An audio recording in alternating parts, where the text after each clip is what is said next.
Yeah, Kat's gonna be possibly in and out. Sure told me.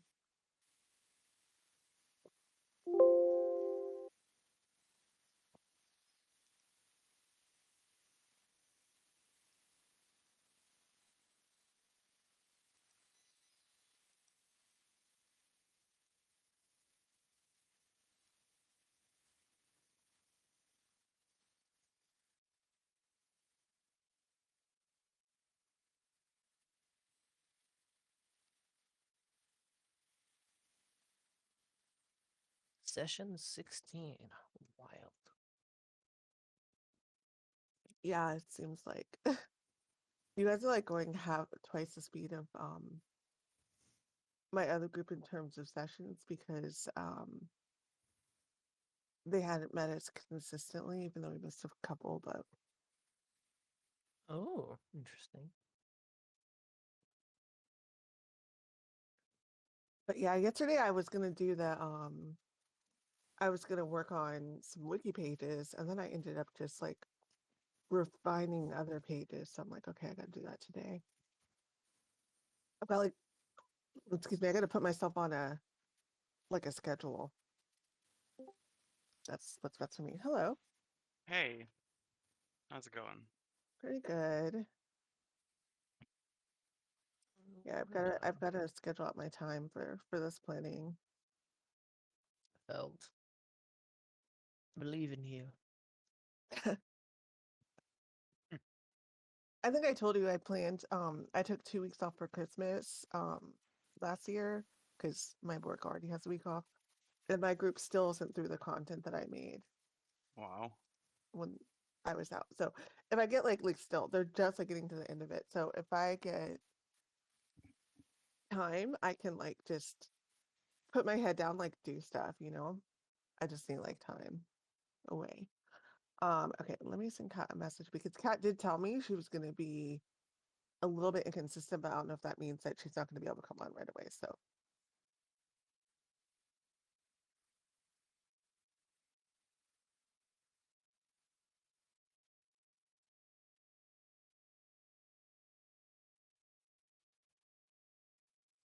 Yeah, there's a ton of coffee grounds in this. Oh, oops, thought I was muted. I made coffee with a French press, and I think I pushed too hard, or the screen in it broke or something, because there's a shit ton of fucking coffee grounds in it. Oh boy. I would A have lot of heard hard work this. down the drain. Oh, Well, what my about wife is French Canadian, so she kind of has to use one. I think it's the law. that would make Yeah, sense. they tax you at a higher rate if you don't. Maybe don't use. I'm addicted to coffee. Mm.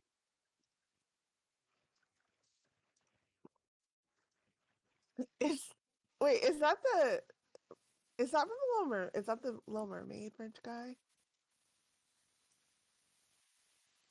Wait, that for some reason that made me think of the remember the chef on the Little Mermaid? That's like my favorite part. Yeah, yeah,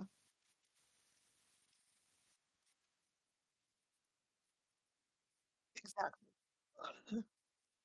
FYI, public service announcement, not that you all will fall for it, do not watch that fucking live action Little Mermaid. It's terrible. Every single second that I watched it, I just wanted to be watching the cartoon. I'm like, I just wish, yeah, it's just, yeah, they did. It, That's all that it's needs like to be said. that's all Disney can do is make shitty rehashes of their good movies. It was like it wasn't like the official, it wasn't like the live action theater release. It was like the live action, like you know how they Con- had like this live musicals? Remember that? They did like a bunch of live musicals.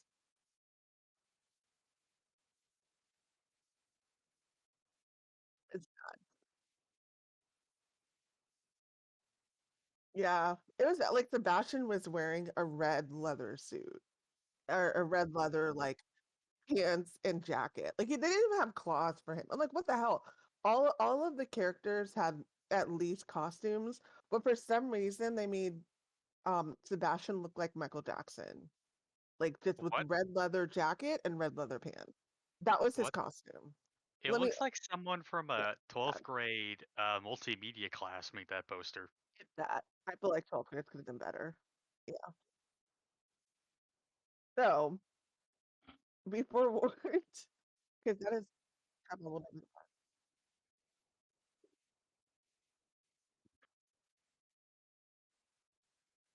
Oh, I wouldn't say that. Uh, the Lion King was bad. The Lion King was bad, and I would also say I would argue that Beauty and the Beast was bad. Um, I thought Aladdin was okay, for better than As the like other two. Will Smith carried that movie. I would agree. He would carry that movie. Yep, And I would agree. Mulan was hot fucking garbage. I agree. See, and why did I watch all these? You know what I mean? It's like I don't learn. I don't learn from my mistakes. I just realized that. I've seen them all. But yeah, Milan was I bad. haven't watched them all beginning to end, but I've seen enough clips to know. Okay, I didn't bad, watch all of bad, Milan. bad, and worse. I watched all of Milan. I like turned it off. Um, okay, so Kat is headed home, so she will join us later. And we're not in like a super, we're in town. It's not a downtime, but it's not like a super crazy time. So we will get started, and I'm going to do the recap. So let me find that. Lot happened last time we played. Okay, so last session, you all had decided to visit the Harlequin Theater, and you were outside of the theater. You ran into a theater worker named Grush who got really excited when Ramune spoke with him in Orcish. And so he brought you guys in to watch what appeared to be some type of practice. And the woman who was leading it, an instructor, got angry or just annoyed, maybe not angry, but annoyed. She kind of started to berate Gresh a bit, but then the another person came in. His name was Julius Westgard, and he introduced himself as the owner and the creative director of the Harlequins, and also the manager of the theater. He kind of smoothed it over with the woman who you learned who her name was Juno, and he kind of talked to you a little bit about, gave you a little bit of insight about how the theater had not been able to run performances because there were some performances due to as controversial, kind of talking a little bit and giving, kind of making a statement on what the government has been doing to gifted individuals. And so you all kind of got a little bit of insight from him that the theater had been red taped. They were kind of following up on a lot of code issues that they had before and not allowing them to do performances. And he was upset. He was a little bit upset about that, but he didn't seem to want to talk about it too much. He said, stop by his office later. He would give you, I guess, maybe talk to you about it a little bit more. So that was that. You all decided to then head to a local tavern, kind of a middle class tavern. And the group split. Irene and Toren, you went to the bar and you were chatting with a couple of halflings who were talking a little bit more about the Church of the Creator. They were talking about how these people were relentless at trying to recruit others, a little kind of annoying, and were skeptical and kind of a little bit wary of this group, seemed a little bit strange. They told you to avoid that area at all costs if you did not want to be recruited by them, or at least attempted to be recruited, meaning the area that the church was being built.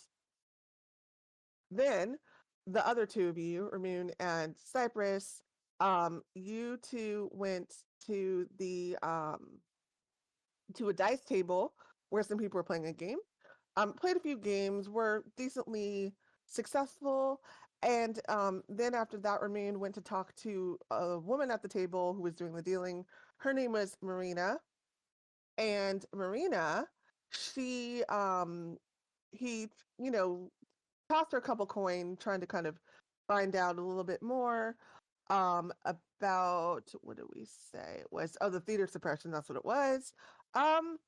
And she was able to give a little bit more information. She said that she thought that one of the barons from the territory of Valen Niala Varenmore was possibly behind it. She was saying Niala is a conservative politician who was one of the head writers of the Magical Diplomacy Act.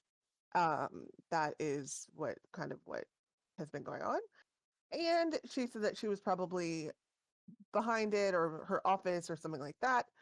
And then she said, kind of a little bit creepily, don't cheat at dice again. Apparently, she knew that Ramune had used his psionic powers to cheat at the game. After everybody, Mhm, go ahead. Correct. So, after that, you all kind of got together and you kind of exchanged the information between each other. And you decided to go ahead and meet up with Esta as she had requested. She took you to kind of an alley far away from her district and introduced you to a group called the Honored Sons, which is a group of privileged individuals who use their powers to leverage or leverage their political and magical powers to benefit others. Kind of like a little bit out of game. If I were to make a parallel to the Honored Sons, um, from what the way that it was presented to you and the way that you know of it, would be the Professor X group for gifted individuals. They want to help others, they want to teach others how to use their powers, and they want gifted individuals and normal individuals to live together in peace and harmony, everybody being accepted. She explained to you all that she introduced you to the four other people in the group, and then as well as a person named Andil, that was Kat's character, who had just joined them. And they kind of started talking to a bit, some friendly chatters, meals, stuff like that. And she explained to you that they had some intel as they'd been working with another group, that it was a little bit more underground and a little bit less by the book, even maybe by the law. And she couldn't really get too much information about that group, but she was saying that that group had been giving them some information, and they had some intel that someone with magical powers was planning a possible terrorist attack on the governor's ball that's happening in about a month. To that end, she had asked if you all would help them find these magic users. And they had gotten a tip that this magic user or users frequented a bar slash casino called the Topaz Lounge. And if you all could kind of go in and see what you can find there sometime soon. She didn't give a hard time, but she said sometime soon at night. She explained that nobody from their group could do it because they're too high profile, they're too well known, so they're not very good at floating under the radar. And someone from the resistance group can't do it because they need to stay completely underground. A lot of stuff happened, a lot of info. So, last oh, and before I forget, important thing. As y'all were in there, this book started reacting somehow. It flew up, it bonked Toren on the head, and it rested beside him. It was apparently a book of wizard spells because Toren has that ability now. And the Honored Son said he could have it. They found the book and they couldn't read it because none of them are wizards, so they said he could have it. Um, okay, so the next day, you all split up again, and Cypress, Andil, and Toren decided to check out the message board ad for the birthday. You spoke to someone named Mackenzie Pelham. Mackenzie told you all that she was desperate, that she needed entertainers, she needed wait staff, and she needed someone to keep her mother-in-law busy during Pukum's birthday. Um, it seemed a little bit much. You tried to ask her what Pukum's was, and she kind of really didn't answer the question. But so, but she did give you a deposit, and she begged you to come back. Seemed a little frazzled. But the party was happening that night. Then, the last thing, the other two of you, who did I say? Who? Irene and Ramune, went to see Dr. Wei, and Dr. Wei told you all a lot, which I'm not going to get into it all. I'll hit because that'll take forever. I'll hit the main points.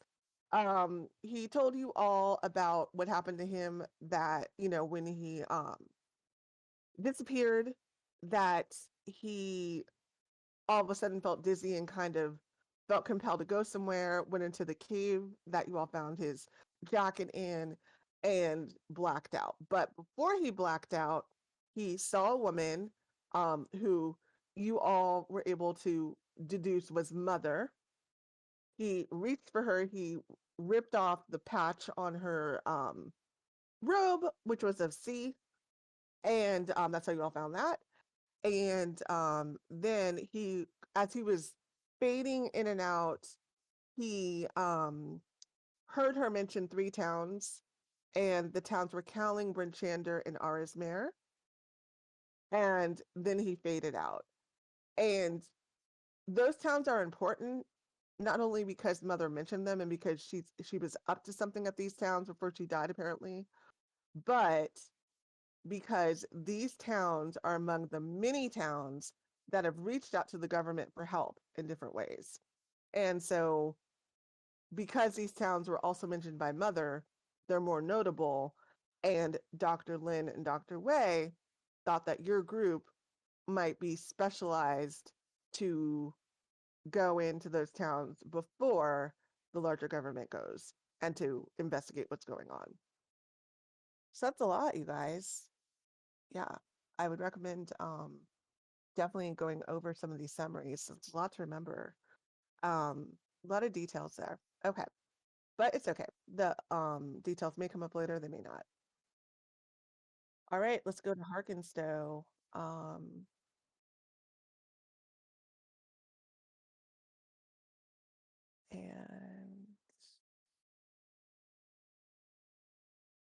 And that's very interesting.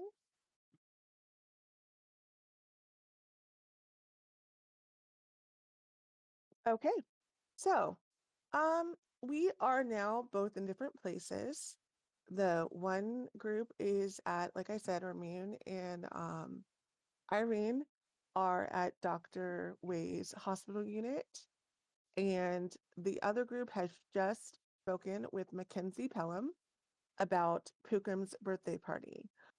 You all are split. What would you like to do?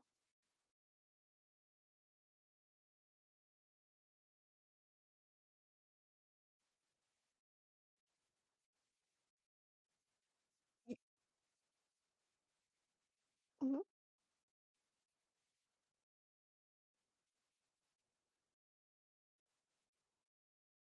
Yeah, pretty much. Um, yeah, no, I'll touch on something else later. But yeah, that's for now, yeah, that's pretty much us. I'm quite content to head back to Esther's and regroup. Okay. Yeah, I think me and Cats. Yeah, Cat was with me Mhm. speaking to the mother, and we had left to go back to Estes as well. Okay, so everybody will meet back to Essa. So let's get us back there. Let's open that up.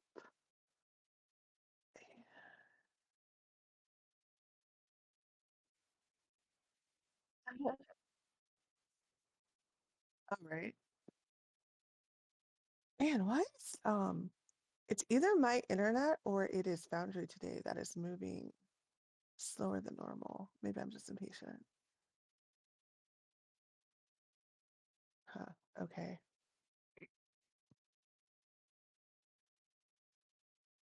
Hopefully my computer's, oh wait, there it goes. Is it not about to go on the fritz again? I need to get it looked at. I've been saying that for a month, you guys. There we go. Okay, so make sure everyone's here. This is not the right scene. Not honored sons. We're going to Estes house.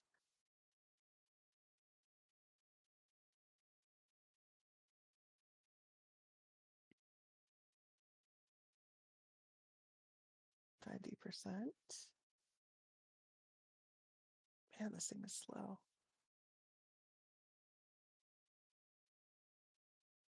Usually it just like pops up for me. with no delay. There we go. Erase here. Okay. All right. Back.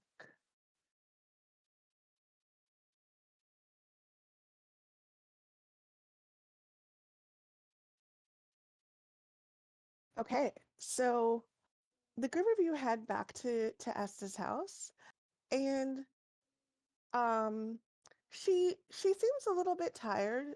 Maybe like she's been doing some things that day, kind of probably have been wandering around shopping. She's in some, it's like, early, late afternoonish, early evening, definitely before the party. I don't know, did I give a time for the party? Did I tell you guys the time? I don't think I did.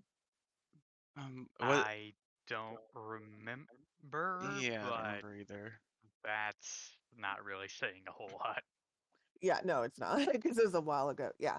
Okay, I just wanted to be sure if someone might have remembered. I don't remember if I set a time either, so I was thinking about it this week. So, the party, Pukum's party is, I'm going to say it's around 7 um p.m. and she wants you guys to get there like, they're an hour to 30 minutes early. So, at this point it's late, late afternoon around 4 or 5, so you have about an hour or so um to head over there. So Essa seems a little tired and she's kind of, relaxing, and she says, "Oh, hello. How is your day today, everyone? Did you do anything interesting?" Got hired for a birthday party. She kind of raises her eyebrows and says, "Oh, really? A birthday party? I didn't think you guys were entertainers. How did that happen?" You happen to know someone nicknamed Pookums? She looks a little bit confused. Who comes? Is that a nickname? Is that the real name? Yes. Yes. It's a real name. It's to both of those questions. We don't know. She says, "I am afraid I don't. What's her real name?" The mother wouldn't tell us. She kind of looks and says, "No, don't know. I mean, I might know if I knew their real name, but I'm not sure." Why, is that the person who's doing the birthday party? Yep. And she says, "That is, hmm. Well, I hope it's being well." Oh, trust me, we wouldn't be taking that job if it wasn't. And she kind of laughs and says, well, let me know how that goes.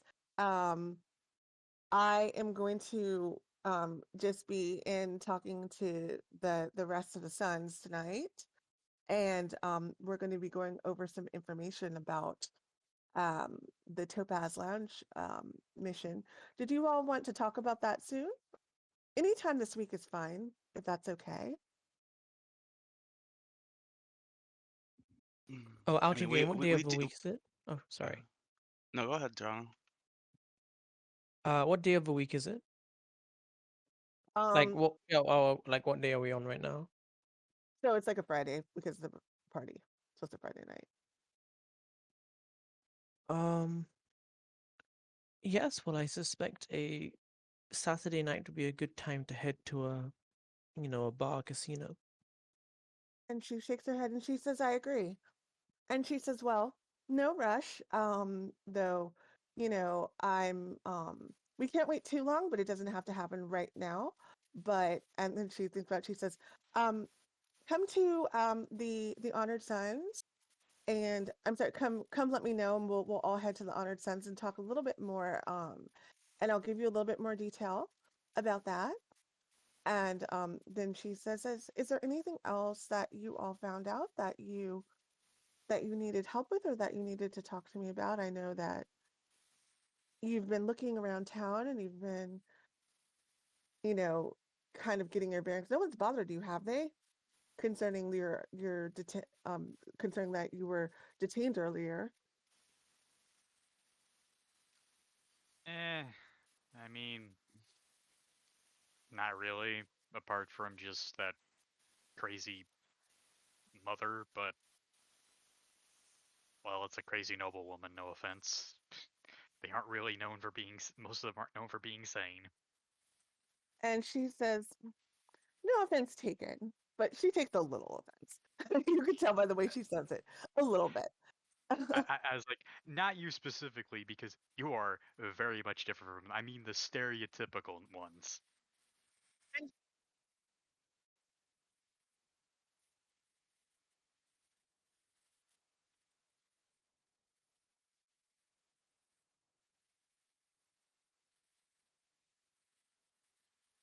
And she says, yes, me and Selene are crazy. Well, Selene's kind of crazy. She kind of laughs to herself and she says, but I'm not crazy. Selene's not crazy. My friends aren't crazy.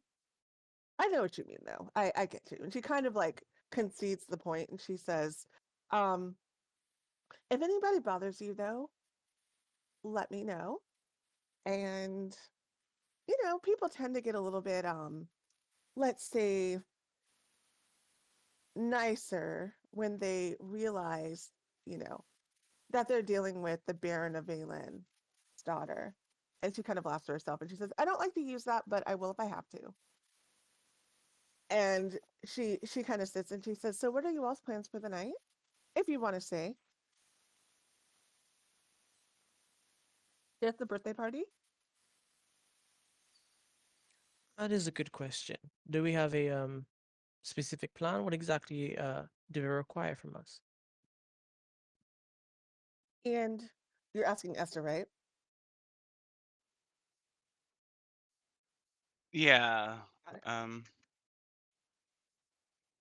Got it. Well, we couldn't find out much, really. We couldn't get any of her interests, or how old she is, or any of that. The mother would not tell us anything. And we're supposed to be the entertainment as well as the wait staff. I mean, we're a versatile group. We can show up and see what we need to do. We'll probably be able to ace it. I mean, we haven't failed anything so far. Hmm.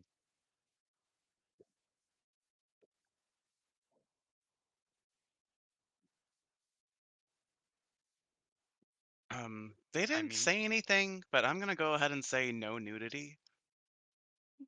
or it's like aside from the obvious, blood sacrifice, stuff like that.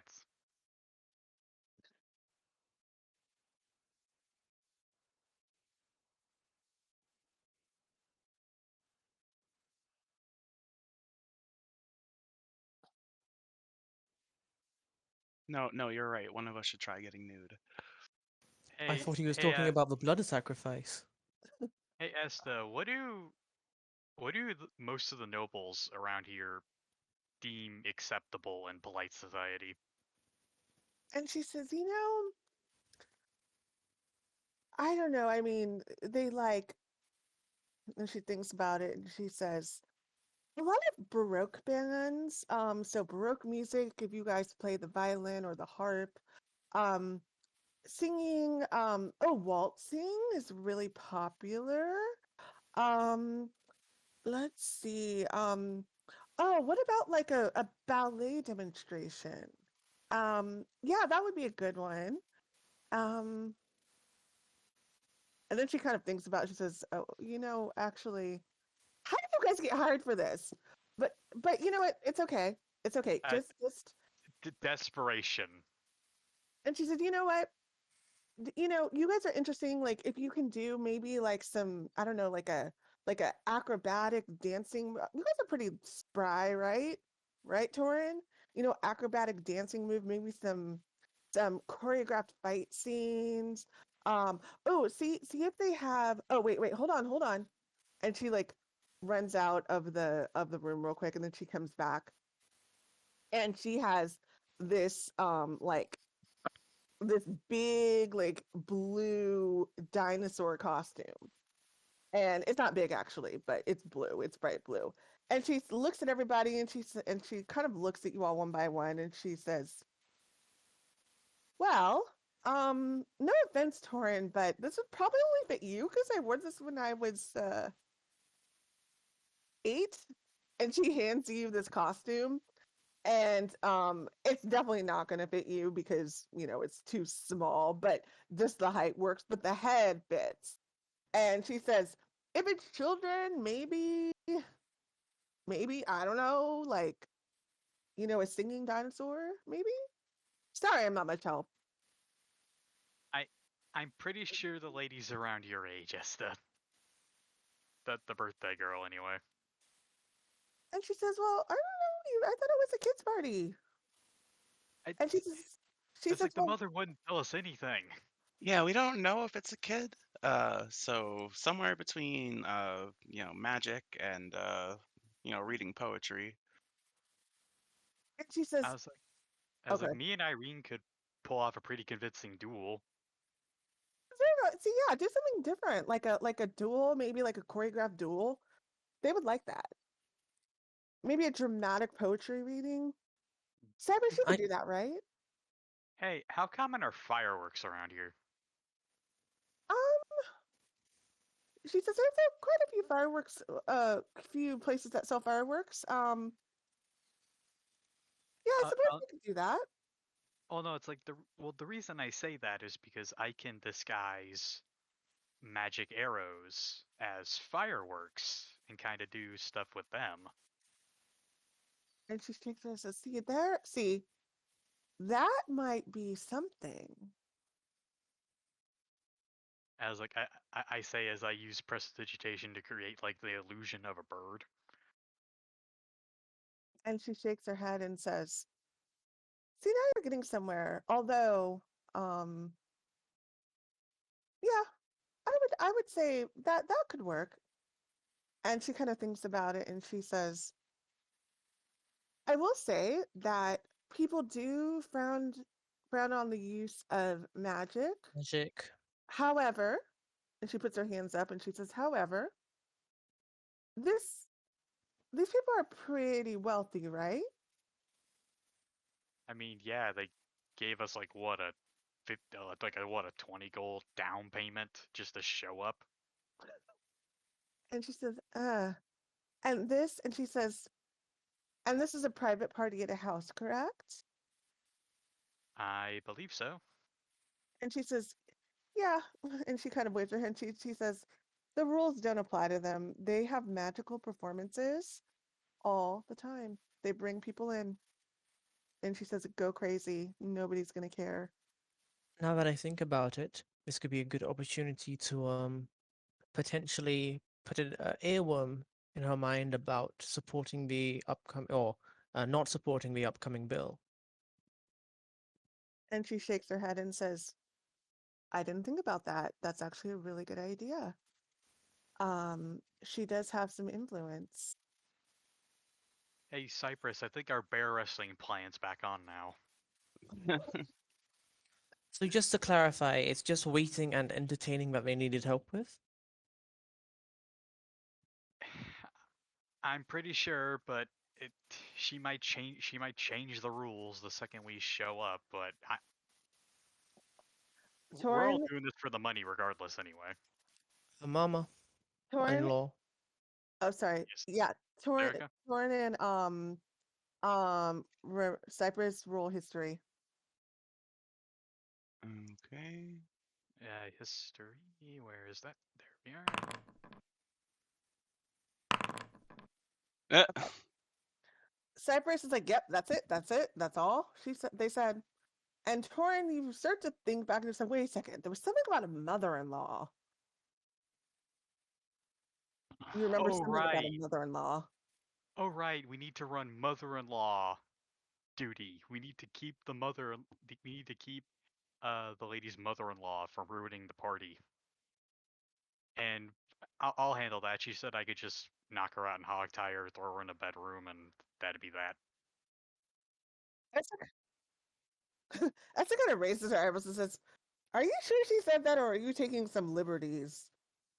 No, I asked her what I could do. She said, as long as you don't permanently injure, as long as you don't injure or kill her, what you can do whatever you deem necessary. So what's the intention behind the hog tying? What are you trying to accomplish? Keeping her away from the party. All right, I'll take care of that then. Rope free.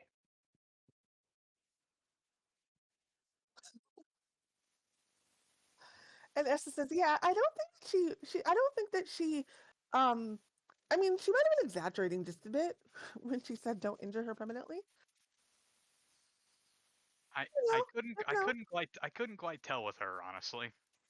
Yeah, you know what? You never know. But just saying, I think that they frown on that."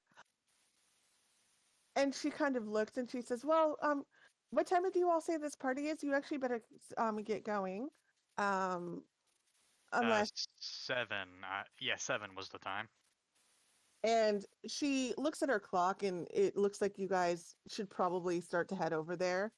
Um, she asks you if you want to take the dragon or the dinosaur hat or the dinosaur like head with you. I I think we'll be fine. And she says, "Okay." And she says, "Well, I will. You guys have to let me how you guys have got to let me know how this goes. But come back tomorrow, and I don't know why she keeps saying come back tomorrow because DM is having a brain fart. Um, yeah, you're staying, you're staying at her house. I keep saying that. Um, so she says, I'll talk to you tomorrow a little bit more about the Topaz Lounge stuff. But I will see you later. And she kind of waves and goes back to writing in like a book. Um, okay, so she really didn't have much more to contribute. So did you all just want to head over there? Oh yeah, I'm content. Okay. Maybe Sure. even go a little early so we can scout out what we need to do.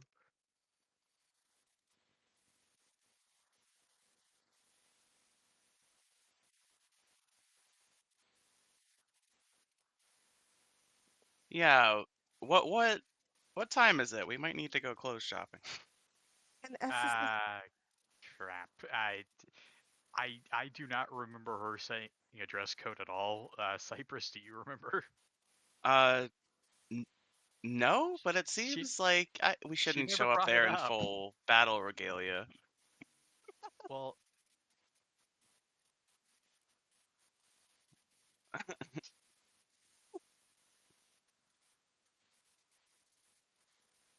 Right? Esther says, and she says, wait a second, hold on, I might be able to help with this. And she like looks in her drawer, and she looks at Irene, and she says, well, I don't, and then she kind of looks in her drawer, and she's like going through some papers, and she pulls out a card, and hold on, let me tell you what this card says. Um, do okay, and okay, she pulls out this card, and she says, here you go, the silken stitch. And she says, here. And she hands you a card, and she says, go talk to Elaine Underfoot. He'll help you. Just whatever you buy, just tell him, put it on my tab. I have a tab there. But don't go too crazy, please.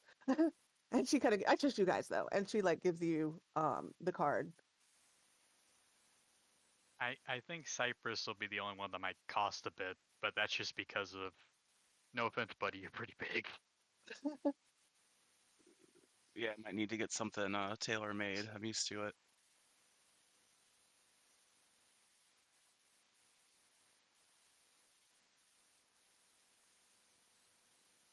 Hmm. Not sure how often they make suits for bears.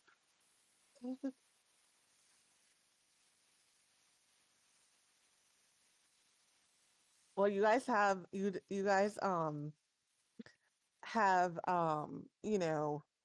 a little bit of time, but not too much time. So All right, let's get over there quick if we're gonna do this. Yeah, even if it's matching robes or something. Bit of Yeah, we'll cohesion. we'll dash the whole way. Okay.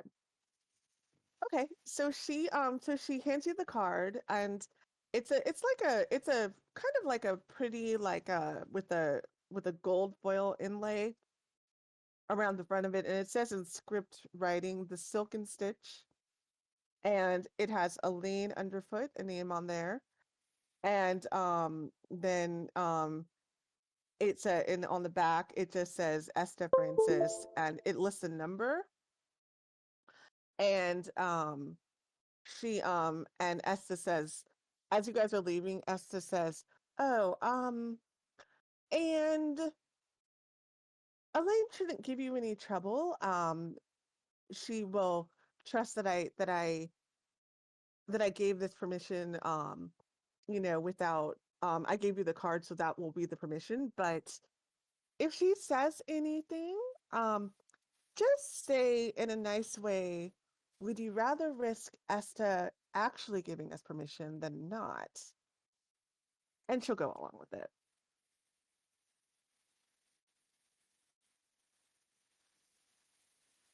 We'll be sure to say that to her.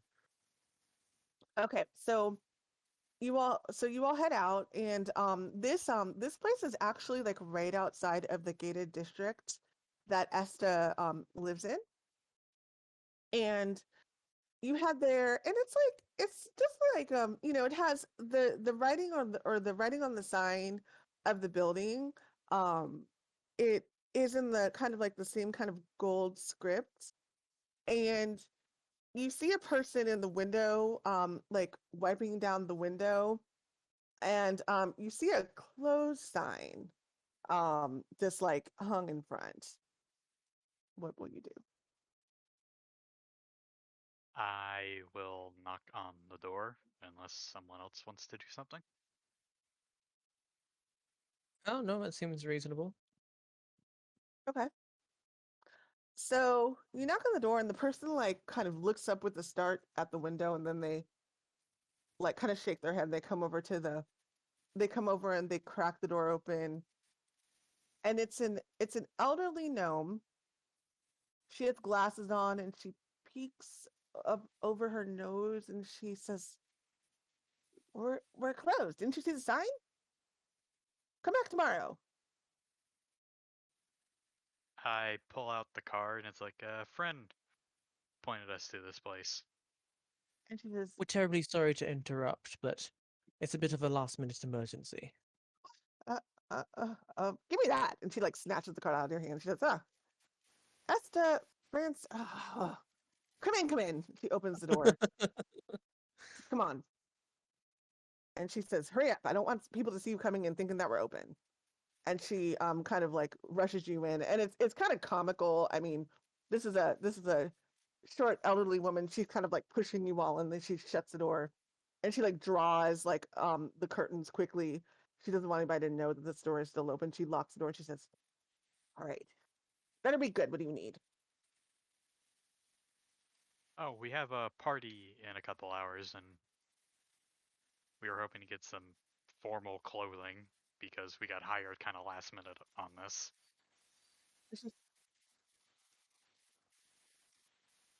And she says, and she starts laughing uproariously. And she says, okay, 6 people come to me to make formal clothing, and they have 2 hours. Oh my gosh, I have to retire. Oh, okay, 2 hours, and you want to make clothing for all of you? What? What? What am I? What? And she kind of looks at you and says, okay, okay. And she looks down and she says, whew, give me strength. Now, do you need dresses or suits?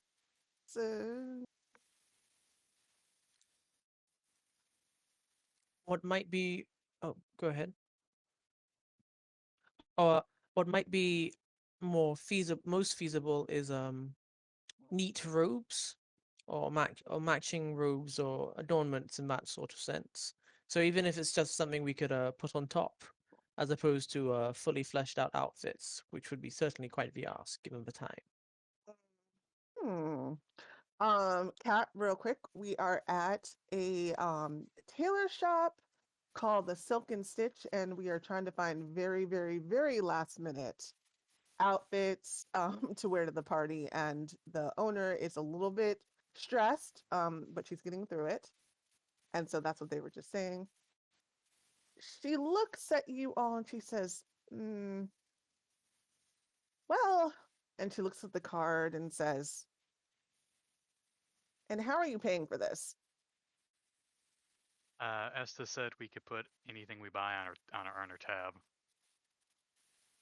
You see her face like change immediately, and you hear her like do this. She puts her fingers between her fingers in her mouth, and she does this loud whistle, and 5 little gnomes like come out like scurrying in. She's like, okay, uh, let's see. You take him. She points at Toren. You take him, Andil, her, Irene, uh, him, Ramune, and then she says, and she whistles again, and she says, "This is going to take more material. You two take him." She says, "Okay, we'll drape you all, and we will do a little bit of stitching, and we could probably do this in about oh 30 minutes to an hour, and this is going to be um." She thinks about it. I'm going to say 1, 2, 3, 4, 5, 6, 300 gold plus 50 for rushing, um, plus 100 for materials. Fair, right? I'm giving you a discount. It's fair.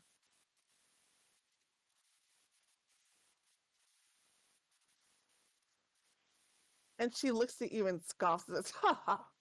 You come to the Silk and Stitch. Okay, I have just bugbears. I have just goblins. I have just Goliaths. I have just orcs. And she like going through this whole entire, and she says, have you ever seen how kobold women dress? Oh my, no. How dare you even ask? Yes.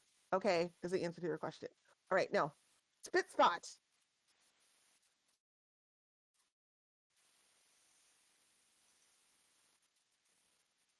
She says, and she kind of starts to avert her eyes the second you open your world, but then she just sees it. She's like, oh, oh. Well, isn't that in-? And she says, well, isn't that interesting? Yeah, we could do that. Whatever. And says, and then she assigns another person to work on you, so you have 2 people working on you now. And she says, okay, so everybody, man your stations, get to work. Um, and so all these gnomes start like scurrying around, and they're like, taking, they're measuring, they're draping. You've seen like, um like robes that are kind of like draped. They don't have the time to do a lot of sewing, so they're draping and they're stitching and they're putting little tiny little pins in. um and they're asking you all if you want adornments. Irene, they ask you, do you want any adornments on yours? And they bring over some of the more feminine presentations, so like flowers and jewels and stuff like that, which of course all cost extra. And they ask if you want anything like that. I'm pretty content with the jewelry I have, so just something snazzy, not a literal gold trim, but gold and black, snazzy. I Okay. don't need like fancy embellishments or anything. Okay, so you are going to, now question, are you all going to wear like matching robes? Are you all going to go to your, your um um unique ones? Like, why don't you describe to me kind of what you want your look to be? Okay, as some of us are going to be wait staff and some of us are going to be entertaining, so we should figure out who's doing what, and who's ever on wait staff should probably be dressed the same. I think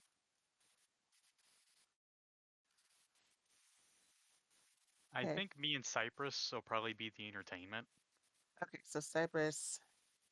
Okay, great. Write this down. So Cypress and Toren are entertainment.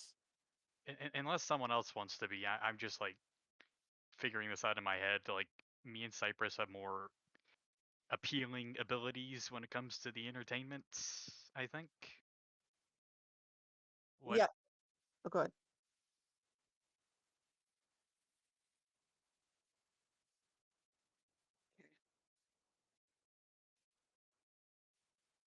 Butler style. Okay.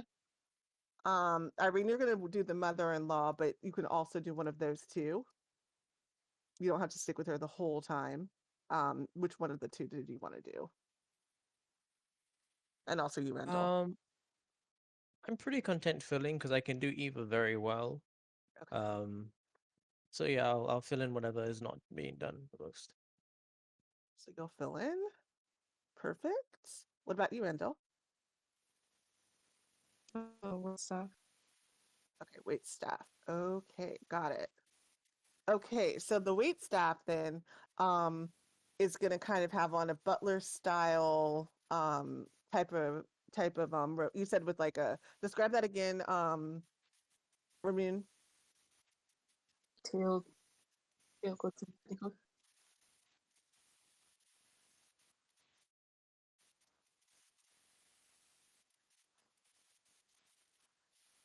Okay.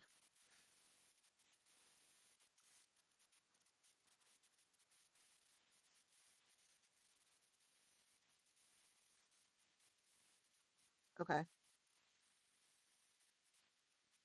Okay.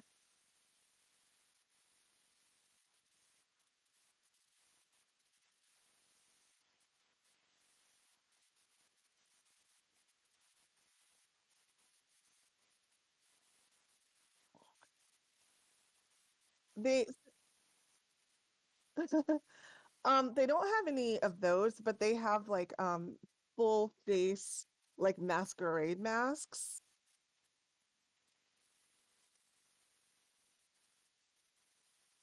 Okay. Okay. Andil, do you want to do something different than that, or did you want to go like kind of matching? Match. Okay. Style. Okay. Okay. Now, Irene, you said that you would do, I'll get to you or two in a minute. So Irene, you said you would just do like the kind of more plain robes. You're not going to do any of the adornments, right?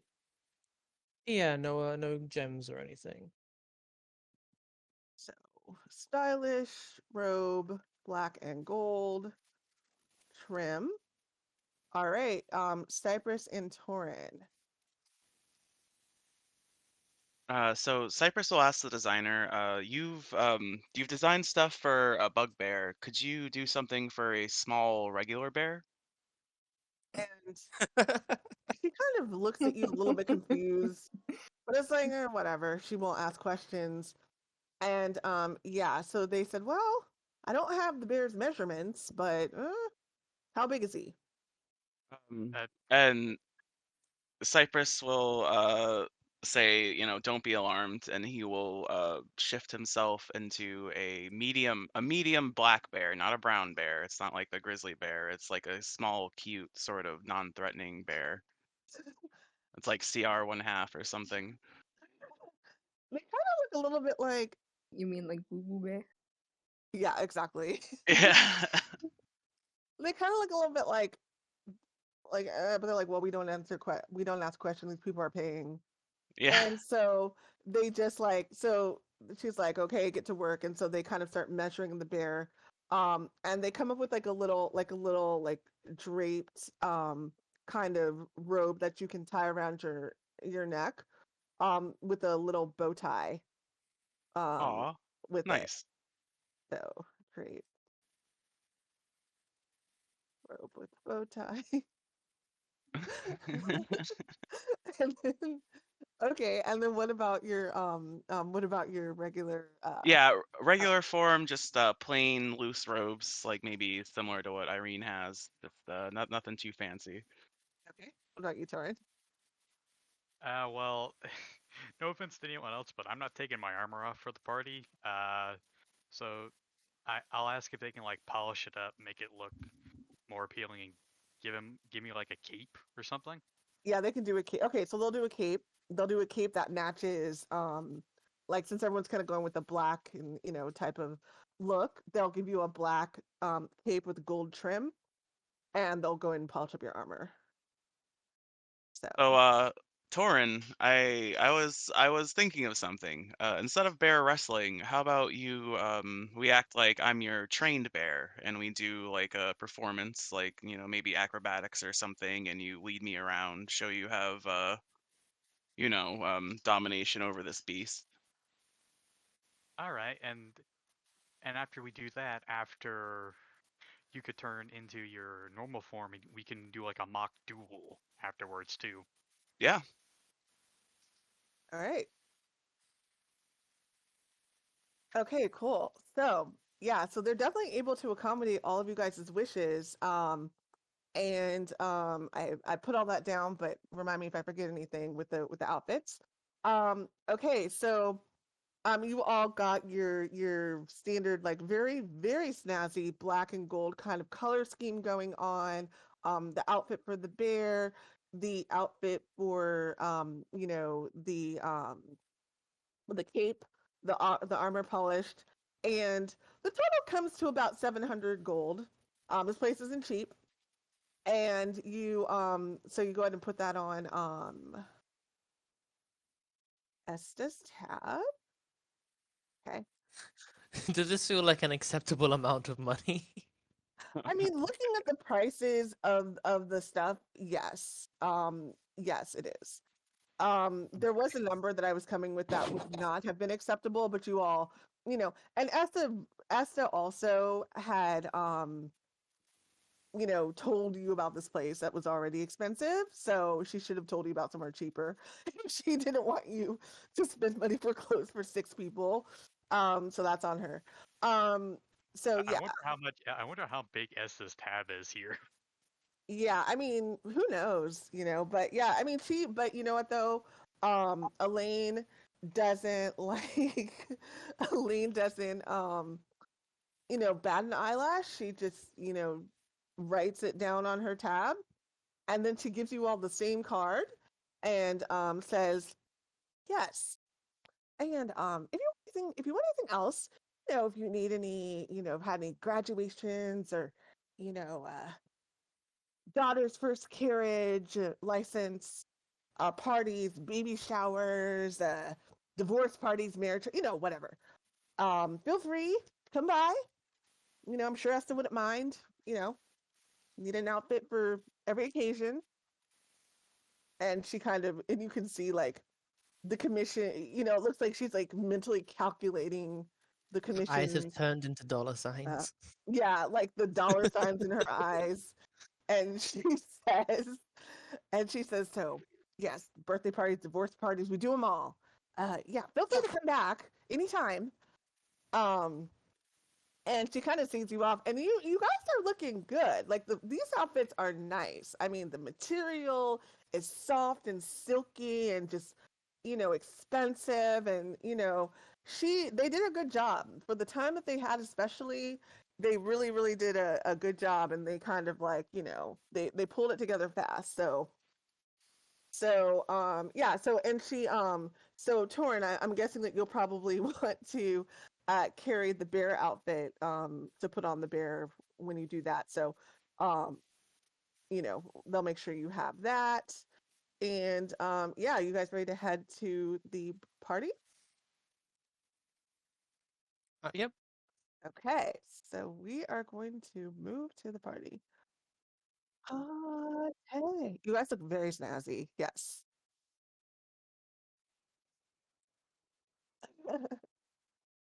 Yeah, it's like.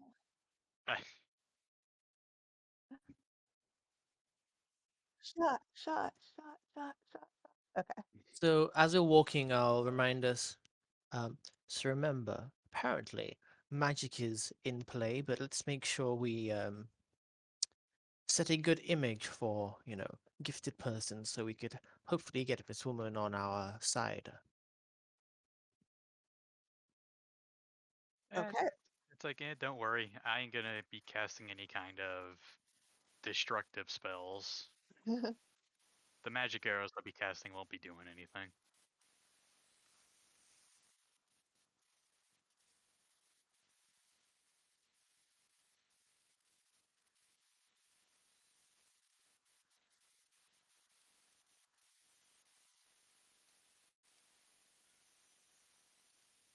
It's also why I asked as to how common fireworks here uh, are here. I'm going to do my best to disguise most of the arrows I fire as just like fireworks attached to them. Okay. Okay.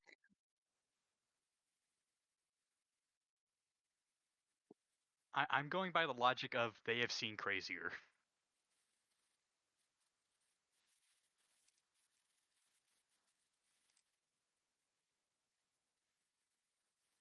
No, I can use prestidigitation because I can. No, I'm not using arcane shot. I'm using prestidigitation on the arrows to create illusionary to create like sparks, puff, wind. I can create a lot of sensory effects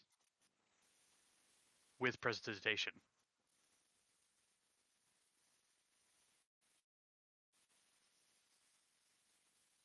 So harmless sensory effects, you know.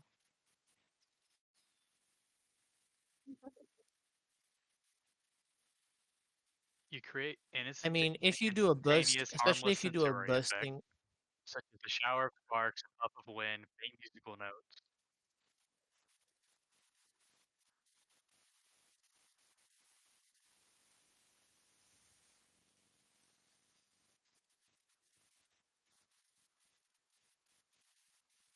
Yeah.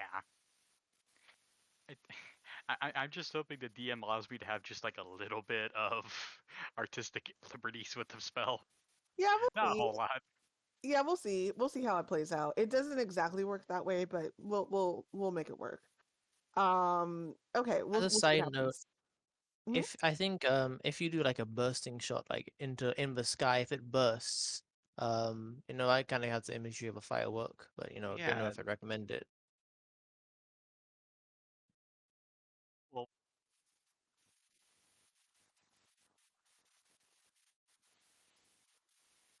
I unfortunately do not have a diamond. Not yet. we'll steal one on the way.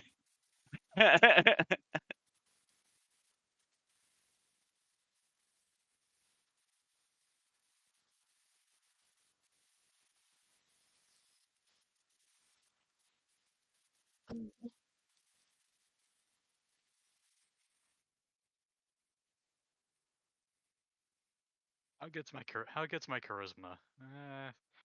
I'll try it. I'll give it a shot. We'll see how this works. Okay, yeah, we'll see. All right. So you all are headed to the party. Um, and as you all kind of walk through the town and well, the city more or less, some of you have been here already, but Cypress and sorry, Ramune and Irene have not been here. So you are, noticing the house is getting nicer and nicer. Um, in the same neck of the woods as Esta, but not, exactly the same, another gated community. Um, you all head in and you notice as you're getting closer just a line of carriages that seem to be leading towards the party. People that are dressed in full fur coats, women with jewelry, children with dresses and with little costumes on, and just people with horses on their carriage with gold colored barding and gold lined carriages, not real gold, but gold colored, it appears, or maybe real gold, who knows? And, just a line headed towards the house. As you walk up to the house, it's definitely all going into the circular driveway. And you see one of the staff who is kind of coming up and escorting people out of their carriages one by one, taking their hand and escorting them in. And everybody appears to be, pretty busy. The people that you see up front, they appear to be house staff though. definitely appear to be house staff. They don't appear to be, hired party staff per se. And so, what would you guys like to do? Just walk up and go in, talk to someone? I'm going. Do I see the mother anywhere? Not yet. We should probably go through the back. You want to look for a back entrance?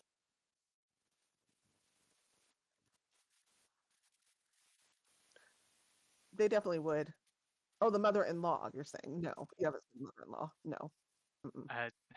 It's like that's why we're trying to find the mother, so we can. She did tell us a good bit of information.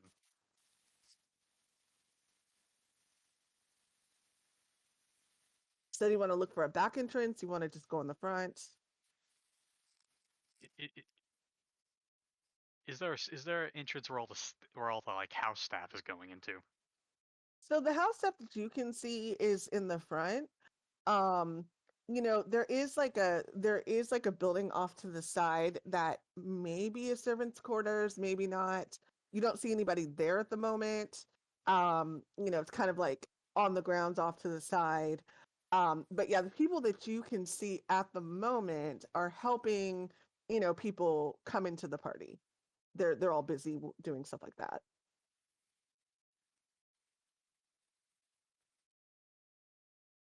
If they all look busy, we could have one of us just ask where the mother is, and then just follow directions from there. So you're talking about the mother, meaning the mother-in-law, or the Um, the mother, the party host. thrower? Yeah, let's say yeah, host and Got it. mother. Okay. All right. Who would like to do that? Oh yeah, I'll just head up to the nearest, least busiest looking person and ask them where can we find the host? We're here to assist. Okay. So you walk up to a person who is just kind of, it looks like she is like straightening out some flowers. And she does look the least busy because she's not actually interacting with someone. She's straightening out like some flowers in a kind of like a big vase in front of the house. And she, kind of a younger girl, has a braid in her hair, braided to the side, a human, and she looks up at you and she says, "Oh, the entrance is right there." And she kind of goes back and she says, "Someone will help you." And she says, "Be sure to have your invitation out to gain entrance." And she goes back to like fixing the flowers. Oh, sorry, I cut out a bit there. What was the first part of what you said? Oh, she says, "The entrance is right there. Um, that they'll help you in, but be sure to have your invitation out to gain entrance." Oh, I presume we'd have the contracts that we were given. Um, we're here to wait and entertain. And she says, "Oh, well, okay, come on." And she says, and she says, "I assume you have some type of agreement?" Yes, we do. And you give her like the non-disclosures and the things that you signed. She looks through them real quick and she says she's satisfied. And she says, "Great." And she does indeed take you all around to a side door. Okay, you all come into the side door, and this kind of leads to like a large kitchen area, and something is very glaring when you enter this kitchen. There are not very many people there. There appears to be a chef who is screaming, running all over the place, barking orders at about 5 kitchen staff. Now, based on the number of people that you saw at the outside, this is not enough. But you're not cooks, so at least you don't have to do that. You don't see anybody that looks like a wait staff at all, and he's just kind of running around like a chicken with its head cut off. But she leads you past him, and she leads you to McKinley. And let's put McKinley on the screen. This is McKinley. There we go. And let me bring you all to the screen.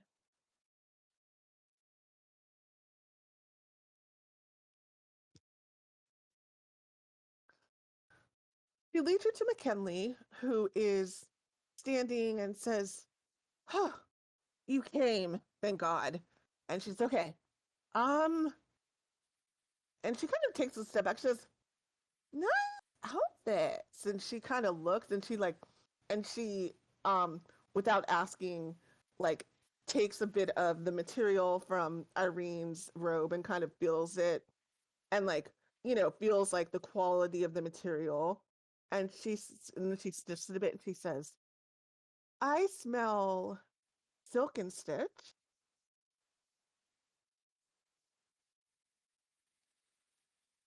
You have an She says, astute nose. "Say it again." You have an astute nose. And she says, "Yes, I can smell quality a mile away." She laughs at her own stupid joke, and then she says, "Okay, let's get to work now." Um, Waiters. Who are the waiters? And Andil steps forward. And she says, "Okay, um, go talk to Pierre." And she points at the chef running around, and she says, "Okay, entertainment. I guess the three of you. You three. Me and Cypress step forward. Okay." It's like, Irene's on mother-in-law duty. She says, "Oh, okay, good." And she says, "Well, she's not here yet, but she likes to make a fashionably late appearance. But when she gets here, I will give you a signal." And she does this like snapping, like kind of overly complicated for the situation, snapping movement. She says, "That's a signal, okay?" And I don't know what she's gonna be wearing, but I don't know. She has like gray hair and yeah, okay. Anyway, so I'll let you know when she gets here. And she says, "Okay, you guys come with me, and you work with Pierre." And she kind of ushers the three of you out to do the entertainment. So this is what we're going to do. Okay, now this is how this is going to work. Okay, we're going to go back and forth between the kitchen and the party. Okay, the kitchen obviously leads to a dining room where there's a stage, and there are like a bunch of tables with people sitting and eating and stuff like that. People are mingling. There is a dance floor, well, an area that's been cleared for a dance floor, and you can kind of see people, you know, kind of mingling around that area. Some people are just like kind of dancing a bit. There is there's like a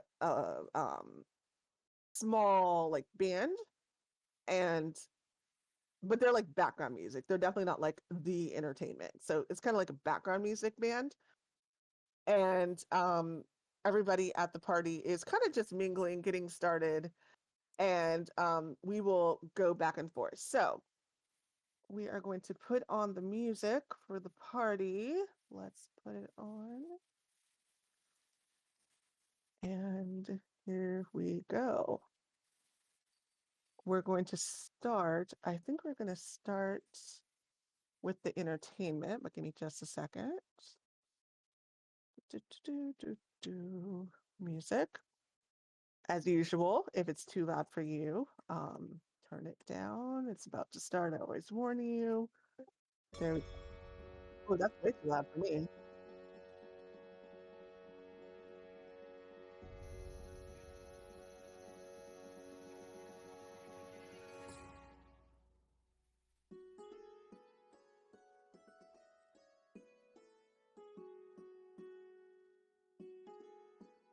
Okay. So she ushers both the entertainers out, and she looks at Ramune, sorry, Cypress, Toren, and Irene, and she says, well, I don't really have a preference, just I guess do something interesting. Yeah, there's a stage. And then as soon as she says that, somebody like comes up and says, "Oh, McKinley, we gotta catch up," and like ushers her away. And she's just like, and she points and says, yeah, go," and like walks away with this person.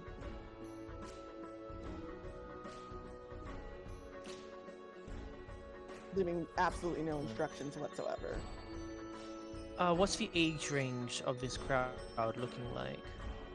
So there are like a lot of children there, but they're also, and it seems to be mostly adults, but a healthy amount of children. Now there is a small group of about 15 children that are sitting at like what appears to be a children's table. You know how like at a wedding you have the kids tables? You definitely notice there are like name placards at the table, so there's assigned seating. And she so there's a kids table, there's like 3 kids tables, and they're kind of just all sitting like talking, maybe running around a bit. Food hasn't come out yet. And then the rest of the people there are adults. There are probably close to 60, 70 people there. Okay.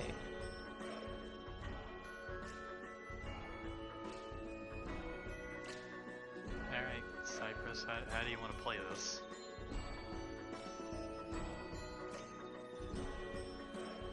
I think I'll follow your lead. You've got the entertainer in you, Toren. Naturally, I'll defer to you on this. If you need a time filler, I can create a bit of a spectacle myself. Okay, what to start off with? Mostly an older crowd, but with decent amount of children. You know what? How about we start off with a light show? I'm going to pull out my longbow and walk out to the middle of the stage. Okay. So you walk out to the middle of the stage and describe to me exactly what you do. If you say anything, like exactly what you're doing. Okay, but before I walk out though, just need some clarification for a couple of things. Okay. Or prestidigitation.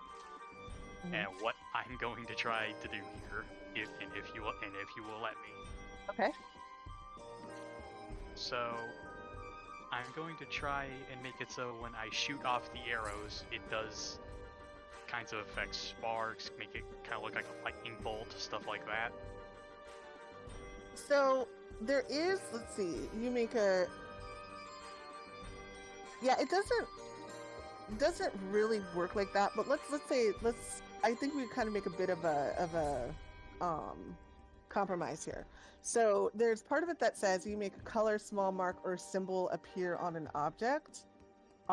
Because like you said, the illusionary image kind of like fits in your hand. It doesn't really, I mean, if you want to do something with your hands, you can do that, but you can't really put that on an arrow. Well, okay, it lets you create a non-magical trinket, and if you look in the thing, there's a wide variety of objects you can create with it, and it's really not a huge like you can create.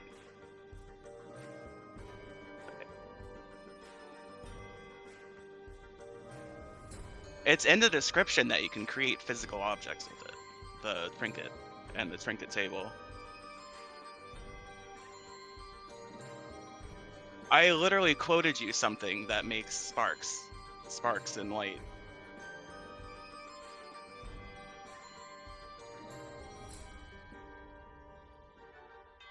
So I'm looking at this now, and we're talking about, let's see, harmless sensory effects such as the shower sparks. So, I'm going to say for this, No, it's the last part of it, the non-magical trinket thing. the non-magical trinket. And Okay, then there's a massive list of objects you can that fit that description.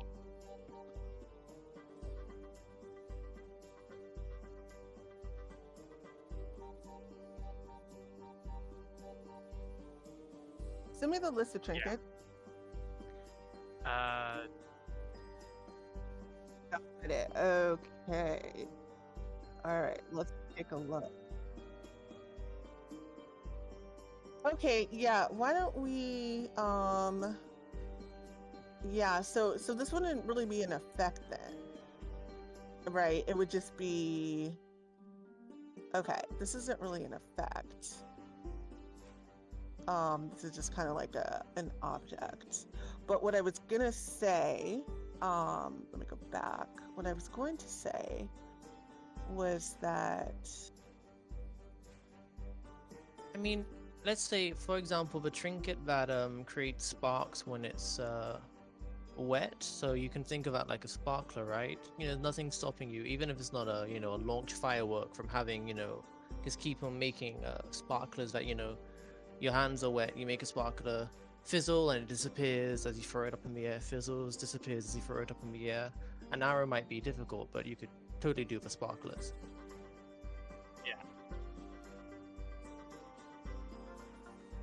Well, if you make the object, there's no reason it has to be within 10 feet. Well, the 10 feet is for the casting of Okay, it. we're If you we're make not an okay. instantaneous effect with the spell, there's no range. Okay, I didn't mean to start a whole argument Yeah, here. we're just gonna. Well, this We're is the just- guy who thinks that fucking the Tempest Cleric's ability applies to the whole cast of Lightning, Call Lightning. So I really don't think he reads the rules that closely. Well, yeah, we're not going there. That's a different. I think that's a different game. Yeah. Okay, let's move on. Okay, so so why don't we do the? Do you want to do the trinket?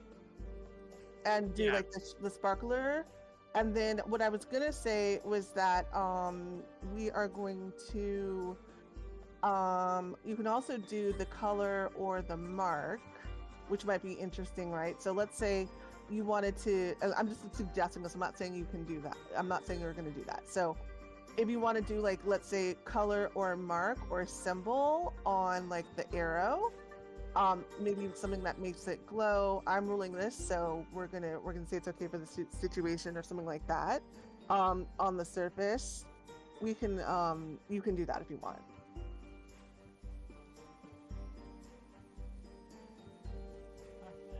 I have some ideas I might be able to do with this. Okay. Describe the idea to me. And I mean, this is just like, an illusion, so we're not gonna belabor it too much. Okay. Great. I lost my train of thought. Cypress, if you want to do something, you can go ahead. I need to think real quick. Cypress will cast Skywrite and write "Happy Birthday Pookums" in the sky. Okay. So do you say anything, or do you just like, do the happy birthday Pookums? I'll just do the "Happy Birthday Pookums" thing. Okay. Well, Toren's prepping his deal. Okay. So we do skywrite. Okay. What does the skywriting look like? It's looks like clouds. No, 10. Oh, only 10 words. Damn. Actually, I should have thought that out better. Well, we can do so. Happy birthday Pookums, and it's just clouds. It's not like color or anything, right? No, yeah, it's just clouds. Okay. All right. Do you say anything, or do you just want to do the skywriting? I'll say we're here today to celebrate somebody very special, and I'll throw it up. Okay. So so Cypress, you get up and you say, do like try to, I guess, get the attention of the crowd to say, hey, we're here to, kind of like announcing that to the crowd, right? Yeah. Okay. So Cypress, you get up and you say, today we're here to celebrate something special, the birthday of Pookums.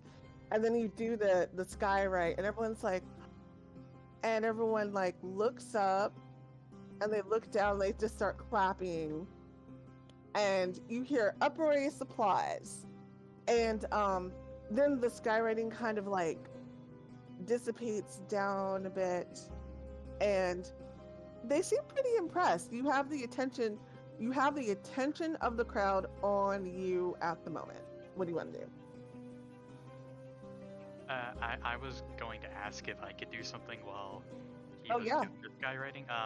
As he's doing that, I'm going to start firing arrows that are like blazing gold, if I can. Like make them very bright as I shoot them up. Okay, so we're gonna go ahead and use then the what I was saying, putting the mark, like the mark on the item, right? Yeah, make them like a variety of bright colors. Okay. All right, and you're shooting these things at the sky, right? Yes. Okay. All right. So as this writing is coming up, you shoot some arrows, and you shoot a couple of arrows like up away from everyone. They're not in danger of hitting anyone. However, there are some chandeliers up there. Go ahead and roll attack. Oh boy. All right. Actually, before you do that, let's put it this way. Okay, let's think of it this way. I'm kind of theater of the minding this. You are trying to clearly avoid the chandeliers, obviously. Okay, go ahead and roll dexterity to see if you can like miss the chandeliers the first time you don't want to do well, or well, no, good one would make you miss them. Sorry. So yeah, go ahead and roll dex. Straight dex or like acrobatics or something? Straight dex. Okay. All right. So you shoot like several arrows up, and the gold flashes through, and the arrows they kind of arc their way up, and then they come back down harmlessly and completely miss the chandeliers. No glass or crystal comes raining down and cuts anyone, thank goodness. And as I said, the crowd is like, ooh, and the crowd is like all wrapped up, and really, really their attention is on you guys. Okay, what would you like to do next? And as a finale, could I fire a bursting arrow and make like the burst make like a shower of sparks? Okay, so bursting arrows. Like that real quick. Yes. Go ahead again. So if you do that, then you have to hit something, right? For it to burst? Crap, yes. Okay. If you want to shoot it into the wall or something else, that's probably going to be like that's probably going to be the hardest, thing to make it stick in the wall. If you want to do that, you definitely don't want to hit I'm not gonna say definitely, maybe you do. You probably don't want to hit like a chandelier. If you want it to stick in something, you're probably gonna want to shoot it at the wall. Hold on a minute. Are there any big trees anywhere? No, you all are inside. Ah, crap. Okay. Yeah, then I'm not gonna do that because I'm gonna blow a hole in the wall. Okay. So we will let that one go. Okay. Yeah. Okay, cool. All right. Okay, so you, so again, you have, the crowd is like completely enraptured after this display. And, is there anything you'd like to do when you have their full attention? Like kind of next after putting the writing up?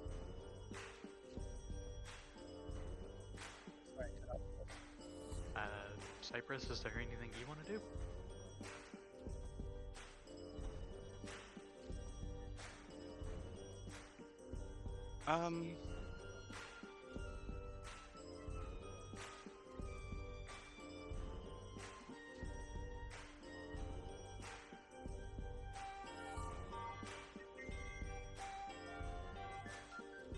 You there? So are we on like a stage or what is? Yeah, you're is on a there stage. clear- Mm-hmm. Yeah. You're on a stage. So I'll ask Toren if he wants to come backstage for a minute, and we'll confer. Okay. So this is like a little. It's not really. Yeah, Like a so- backstage. It's like a. How you have how people bring in those like little raised platforms. That's what it is. Like a little raised stage. I think Okay. I'm with you. I'm with you two as well. Yeah, So you you can are. Oh yes. count on me. If I kind you of need a hand. kind of forgot. Okay, what can you do in this scenario, Irene? I know silent image. That is absolutely perfect. We will leave it to you. Well, what'd you say? Sorry, I didn't hear. Silent image. Silent image. Basically, a 10-minute illusion of a thing without sound. So what I had in Oh, mind okay. was like a crystalline ballerina dancing to the music. Okay. Okay. So you what does the ballerina look like? Like what type of dance? Just like, you know, a typical ballerina tutu, I'm guessing. And Yeah, kind of like not like an actual person, but yeah, like almost like a ballerina made out of crystals and whatever the like dominant color theme of the party is. okay. The dominant theme of the party is like a baby blue. So lots of balloons, you know, lots of kind of like the tablecloths are like white and blue. And so if you wanted to be wearing like kind of like a pale blue tutu, that would fit the rest of the decor. Yeah, perfect. Okay. Okay, so Irene, you make this illusion come, and everyone's like, "Oh!" And you hear like this, like, you know, the crowd enraptured. Go ahead and I feel like I want. That's not really a performance because you're just doing an illusion, and so we're not gonna roll for that. But because they're already like so enraptured by the you know, the illusionary script and the arrows, they're really focusing on the ballerina. Everybody out in the hall, or out in the main building, Irene, Toren, Cypress, roll perception, please.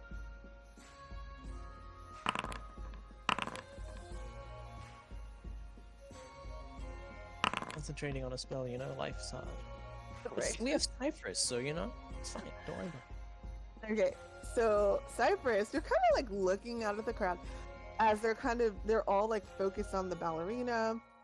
You're looking out at the crowd and you notice a familiar face.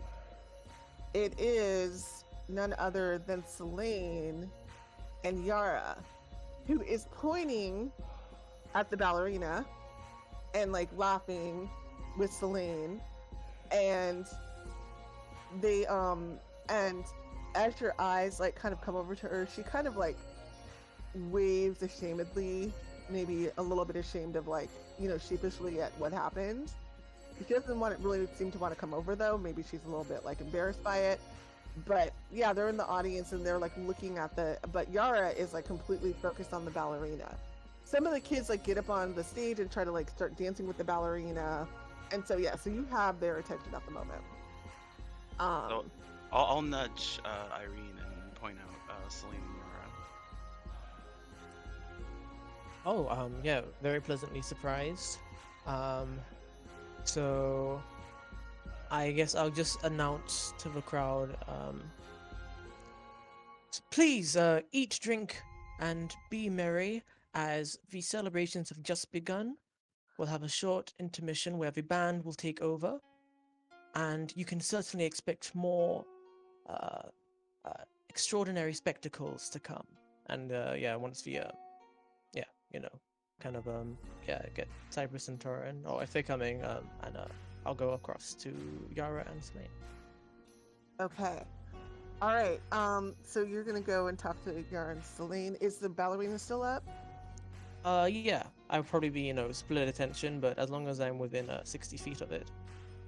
Okay, cool. Yeah, definitely closer than 60 feet. Okay, we're gonna switch. Okay, so Irene's gonna go ahead and go talk to them. You all can go as well if you want, but we are going to switch to the kitchen for the moment, and to what? Can I ask for something real quick?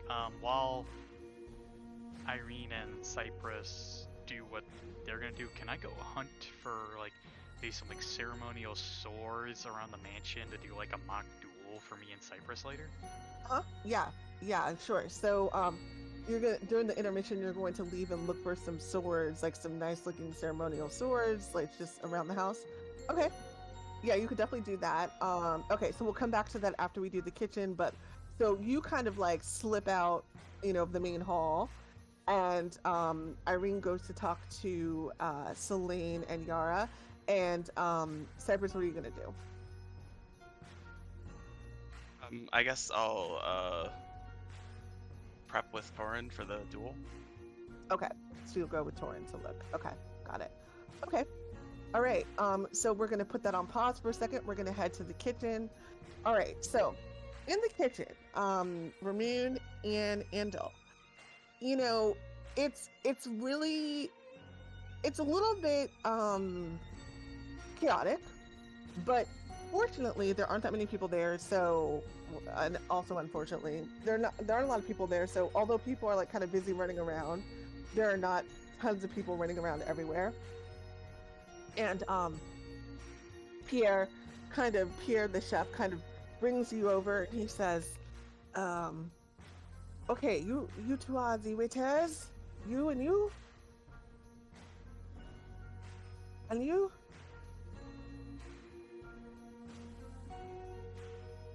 Okay. And he kind of looks and he says, and you hear him shouting, "Where is the appetizer? The appetizer!" And he hands you a menu, and you look at the menu, and you kind of skim the menu, and the first meal is the first dish to go out is a salad, and it is crispy seaweed sprinkled with fish eyes and frog legs. And you see like this large platter of of like frog legs and salad, and then he says, okay, is it ready yet? And they bring out the platter, and then all of a sudden in the back of the room you hear a loud crash, and you see little green frogs hopping everywhere, going in the side, and you see a couple headed towards the kitchen. And he's like, stop them! Don't let them get into the dining room! You! And he kind of points as they head towards the door.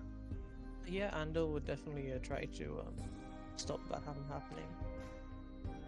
Okay, so if Cat's not here, then I'll just Okay, you're playing it at the moment. Okay. All right, how do you want to try to stop them? If they're heading towards the door, it's like like double doors that you kind of just push and it floops open. Yeah, it's double doors. Is there anything we could slide in front of it quickly? Not really. All right, then standing in front, trying to stop frogs. Okay. Deflecting missiles. Okay, so go ahead and roll. So they're just like kind of hopping by. Go ahead and roll dexterity to see if you can grab one. Okay, so you managed to grab one of them. Unfortunately, because there's like so much noise and chaos, the other people who are in the kitchen are not really paying much attention. Someone comes in from the outside, and one of the frogs kind of hops by you and like gets into the dining room, and it just goes by you as the person like opens the door. Oh yeah, you see this is all like kind of happening simultaneously.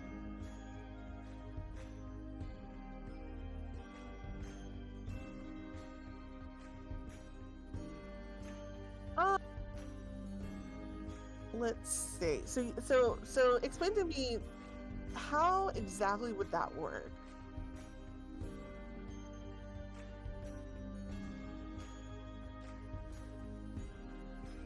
Okay.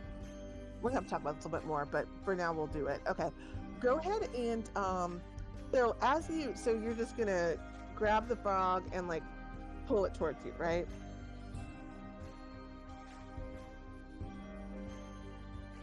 So so the frog, like, it just makes it out, but you use your telekinetic, and it zooms back, and unfortunately, right as like you start to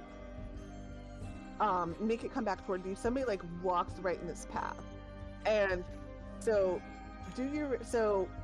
I'm gonna say, do you react quickly enough to keep it from slamming into this guy? And so see if you notice him right before it happens, because you're focused on this frog. Go ahead and kind of out of your peripheral. Go ahead and roll perception to see if you can kind of see him coming to alter its path fast enough. Okay. So as you are like bringing the frog back, the guy like steps in front of you, and you react on a dime, and you quickly like move the frog to the side, and you bring it back to you, and you grab it, and everyone's like, who saw that is kind of like, okay. You see the people who've noticed trying to like grab frogs here and there. Another frog is headed towards the door, right behind that one. Okay. So action surge would be in this.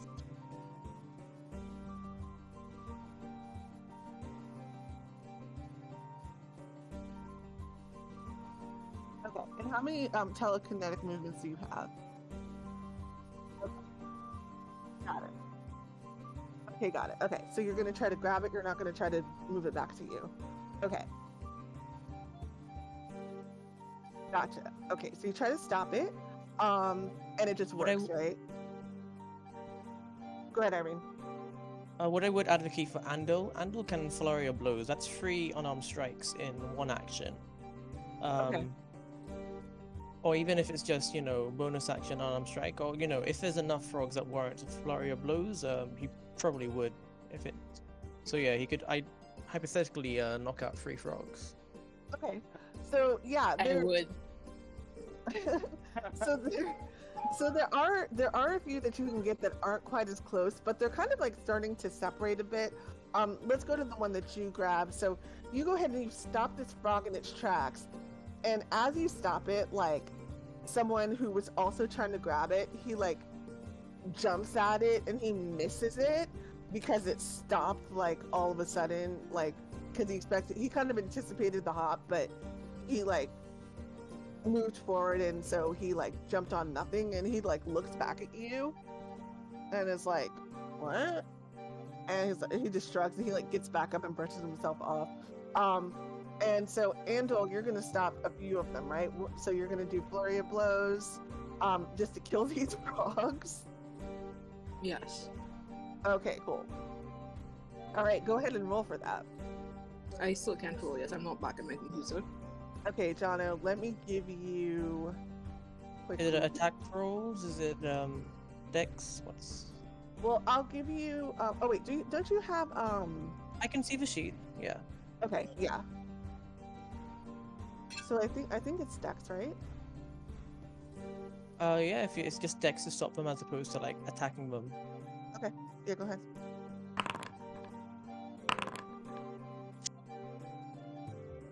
Okay, is this gonna be damage? It's not damage, right? It's just. Is it damage as well? Oh yes, I cut out. I know I made but yeah, 23. Hold on, I didn't hear what you said. I need to turn up the sound. Say that again. I know. I cut out for a bit, but I just rolled a 21, 23, and 8. Is it damage as well? Oh! You wanted unarmed strikes. No, whatever you're trying to do. So. Oh yeah, just stopping and scooping them. So You're just trying to grab them. yeah, Got it. yeah, unarmed strikes. We're not actually trying to strike them. Okay, got it. Okay, perfect. Okay. All right. So you do 1, 2, but the third one you like jump to get, and you don't quite get him, and he hops, and he makes it into the dining room, and he appears to be like in the dining room, and he's gone.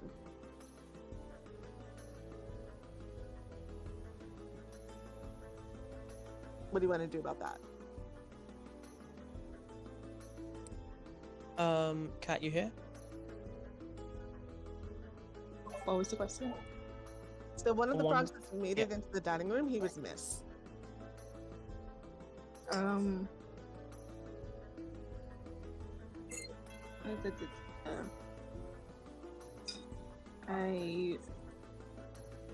going to chase after it. Okay, you're gonna chase him. Okay, all right. Yeah. Okay, so you. And- Okay. Let me see. I'm pretty sure Of the wind. I could cover it. Pretty sure I can hide it. 90% sure I can hide. So are you chasing it? Are you trying to like grab him, like jump on him and grab him? Yes. Okay. Okay. So you and you may want to mute yourself. So you run in, and Andil runs in, and the frog, like you said, it kind of hops away, and you just like jump to kind of bury it. Stop me if I'm saying you're doing it wrong. You kind of jump to bury the frog.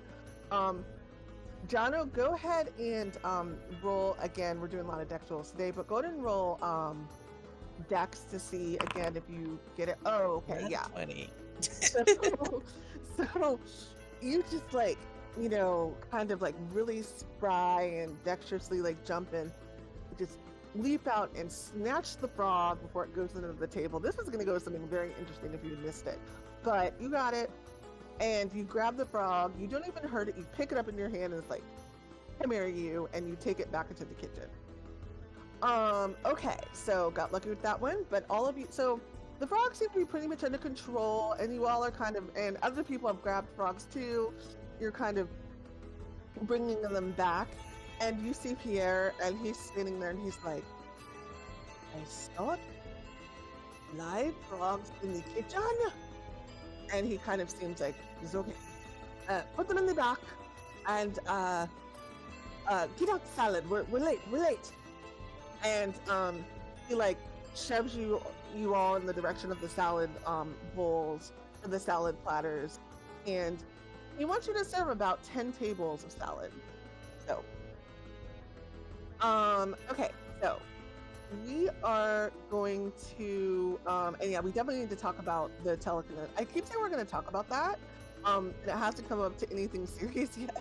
But we need to talk about telekinetic movement next time on a game. So, but let's just leave that as it is now, because we can't use anymore anyway. So, okay, all right. So let's go back to the other part of the party, and we're going to go back to Toren and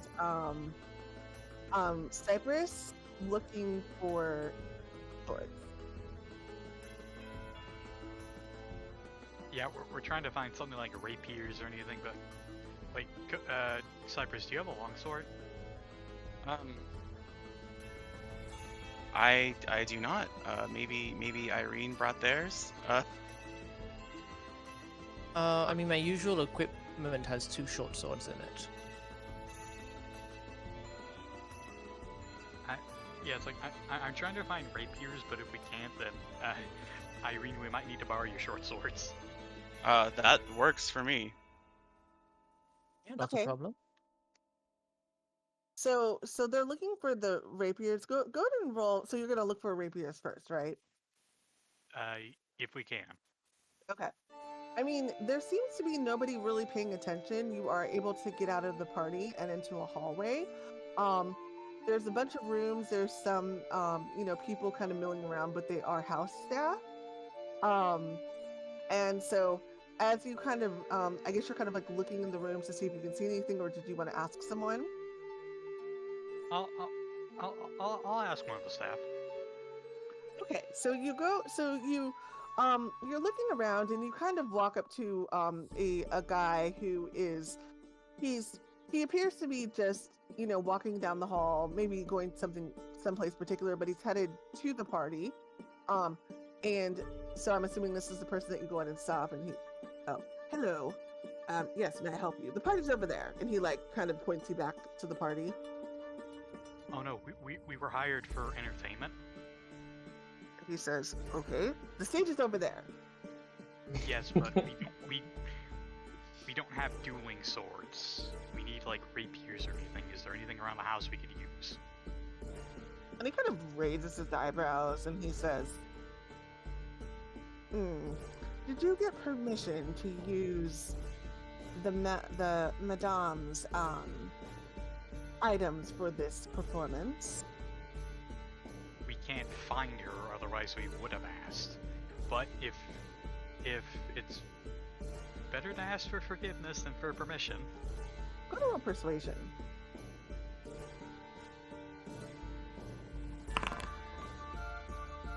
He looks at you and he says, because he's going to roll.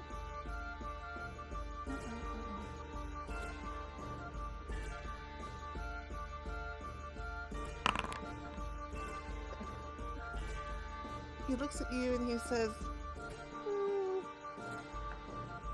you look like trustworthy guys. Hold on just a second. I think I have some, we have some fencing swords. Will that work? As long as we can't kill each other with them, that'll be fine. And he says, okay, hold on just a moment. Depends And, on how hard you try. and he goes, to, grab some, well, he leaves the room for a second, and then he comes back, and he grabs just a couple, like, swords that you would use for, like, fencing or whatever, and, he hands these to you, and they're just plain fencing. He says, will these work? Oh, yes we can. Yes, they'll work. And so, fortunately for you, I guess fencing is a popular sport in this city, because it's been mentioned several times. So yeah, he gives you the fencing swords.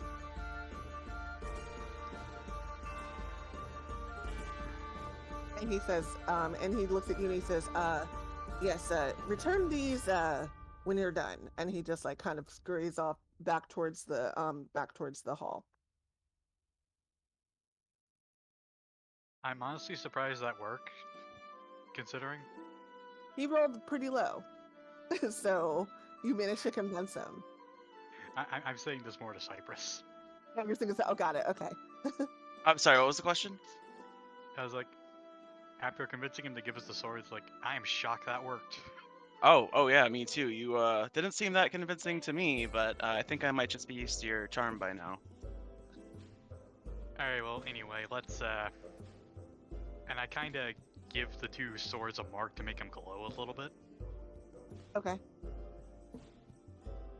Alright, well, let's go do this. Let's hope neither of us fall on our faces. Yeah, let's good luck. Remember, fight as if it's a real duel, but don't try to kill me. Yeah, we're like, thanks for reminding me. we're sparring here. Hey, we both can get a little intense in combat, you know this. In combat, yeah. So All right, let's go. So you all bring the swords out, and so just give me a description of what you're doing on stage, real quick. I pick up a glass and like pick up a knife and kind of like chink it a little bit to get everybody's attention. Okay.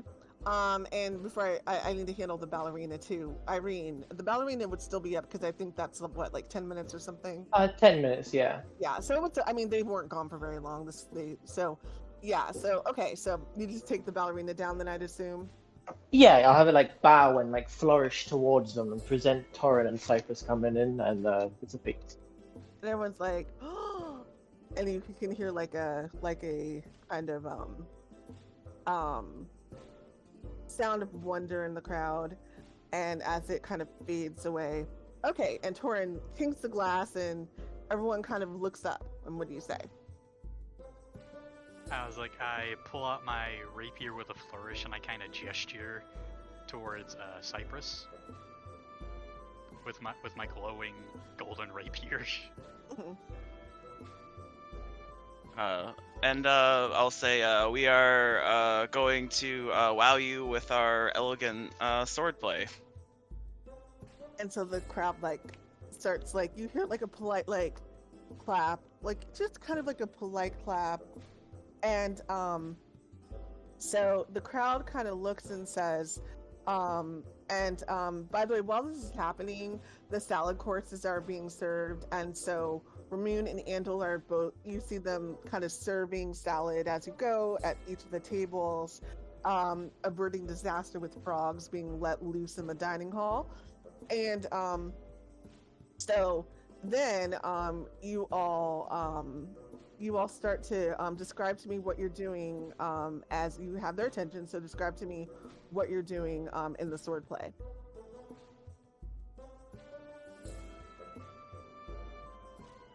Yeah, Erica, have you ever watched The Princess Bride before? Oh yeah, many times, many times. I see the gif. Okay. Yeah, I kind of want to go for something like this. Okay, cool. So kind of like a, kind of like a kind of back and forth, like any like words, any effects, anything like that. Kind of like, taunting, back Okay. and forth, complimenting each other's skill, that kind of thing. Okay, so let's go ahead and roll. Now, Irene, you are at the moment still sitting with, we're going to get to the conversation in a second. It's going to kind of go back slightly as to when they first left the hall, since we're kind of doing things simultaneously.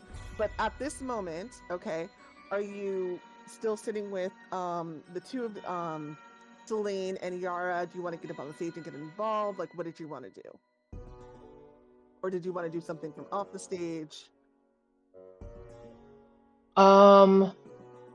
Okay, so if the conversation's kind of happened, I think what I might do is cast Bless on them as we do this duel, so they can look extra good. Okay. All right, so let's go ahead and we'll just go back a few minutes to the conversation in a second.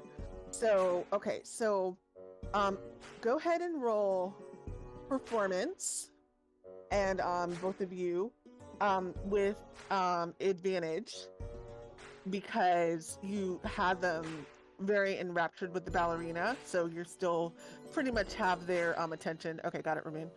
Be back. So go ahead and roll performance with advantage, and then go ahead and roll just like attack rolls. You're not trying to do damage, but you're just trying to kind of like hit and make it look interesting with the bless. Yeah. Okay, I don't have a rapier, but can I use my longsword for it? Did you want to use the fencing sword? Because that looks like kind of like a, like a longer sword, or did you want to use your sword? I meant just for the rolls. Oh, I mean, it would be essentially this. I would use your dex instead of your strength, but or you could use your dex, but it's essentially the same thing. Yeah, I would say that. I agree.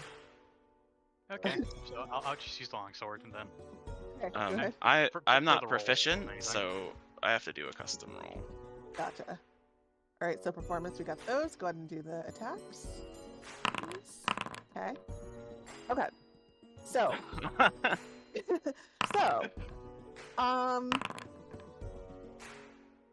okay, that's the bless, right?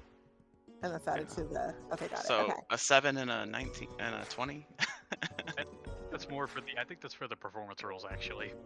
Yeah. No, it's for the Oh. attacks. It doesn't the add to attack the rolls. performances. Yeah, it's for the Oh. attack rolls. Okay. Okay. So Cypress.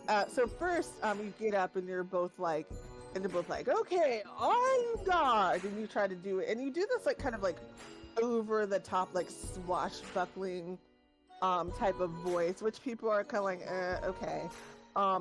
Cypress, or I'm sorry, Toren, you're so focused on the on like getting your footing and getting ready to just go in with like your little, your little poke, your first little poke at a Cypress. You kind of like forget the performance partner, like,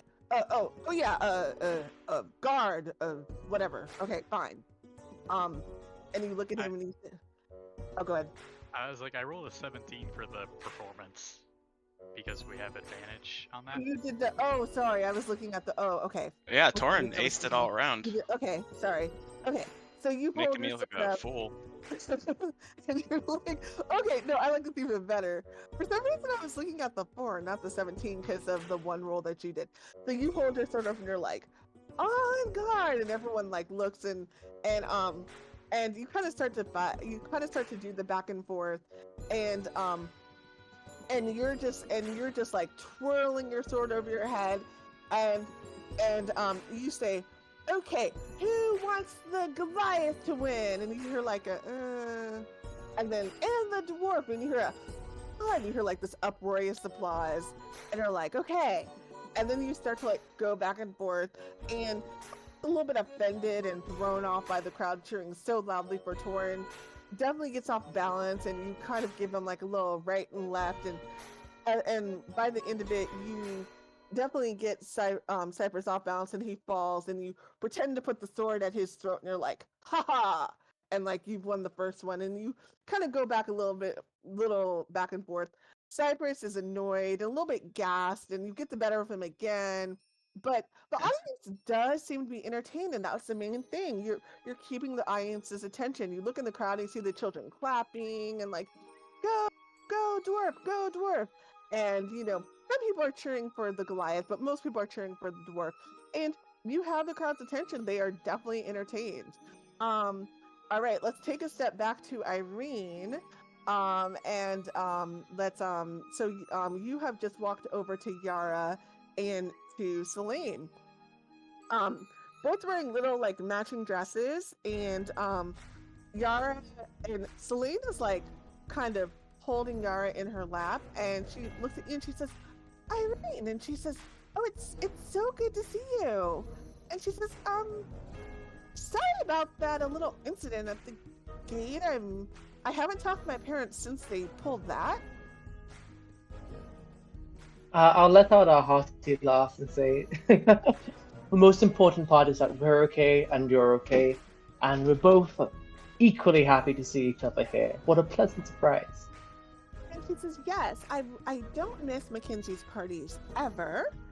And she says, but yeah, I'm sorry we got you arrested.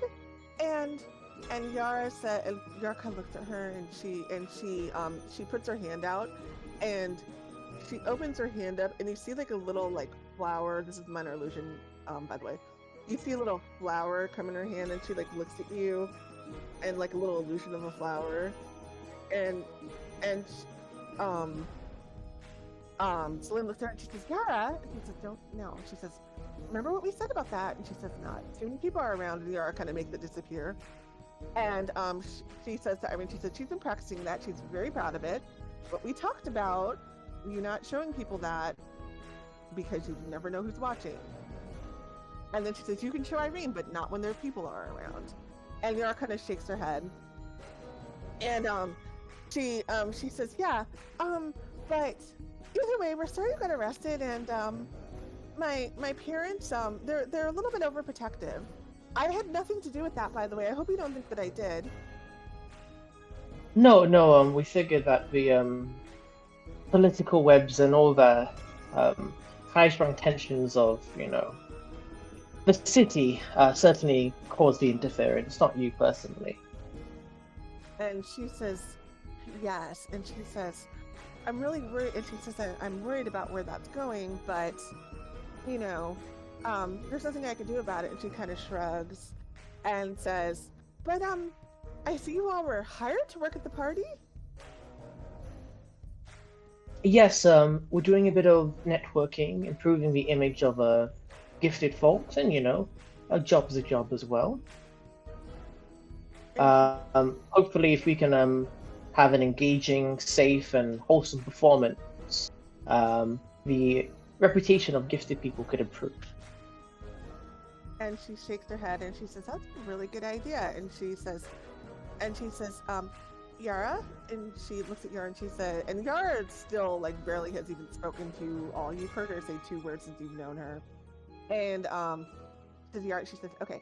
She says, you hear that? If they're gonna, we got to make a good example, And if you this is why you don't show people your flower, okay? And she just shakes her head. And she says, "Well, I hope you're enjoying the party. I don't want to miss the show, but come back and talk to us." Right at this moment, you see Toren and Cypress headed towards the stage right before the performance is about to start. Is there anything further you wanted to say to Selene? Well, before I go, I'll give Yara a real pressed flower from my book, and I'll say, if you do a good job at keeping your secret, the next time we're in private, I'll show you something extra special, okay? And she just kind of looks at you and smiles and like shakes her head. And Selene says, "I'm trying to get her to talk more." She says, "Yara, use your words." And she looks at you and she says, "Okay." And she kind of like says it kind of shyly. And she says, "And say thank you." And she says, "Thank you." And you can see that, you know, she's a little bit protective. Yara seemingly has won the jackpot of adoptions.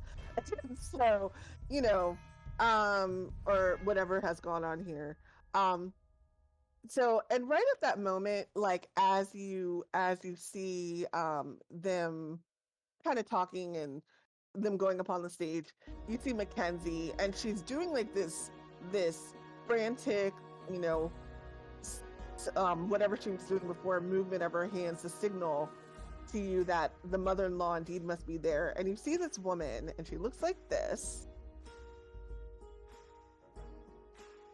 and she has her hair like in this, like, you know, this like bouffant, this gray bouffant, and she is wearing like this long purple dress, and she comes in and she's looking around, and she says, and she's like looking, and she sees her, what she must see her placard. She goes to sit down, and then you see her like gesturing, like she's like annoyed at something in the distance, and she's like, and you kind of can see her hands going. And Mackenzie, on the other hand, her like her her face is going a little bit white, and she like looks at you and is like, kind of like with her eyes, like saying, "Do something about this."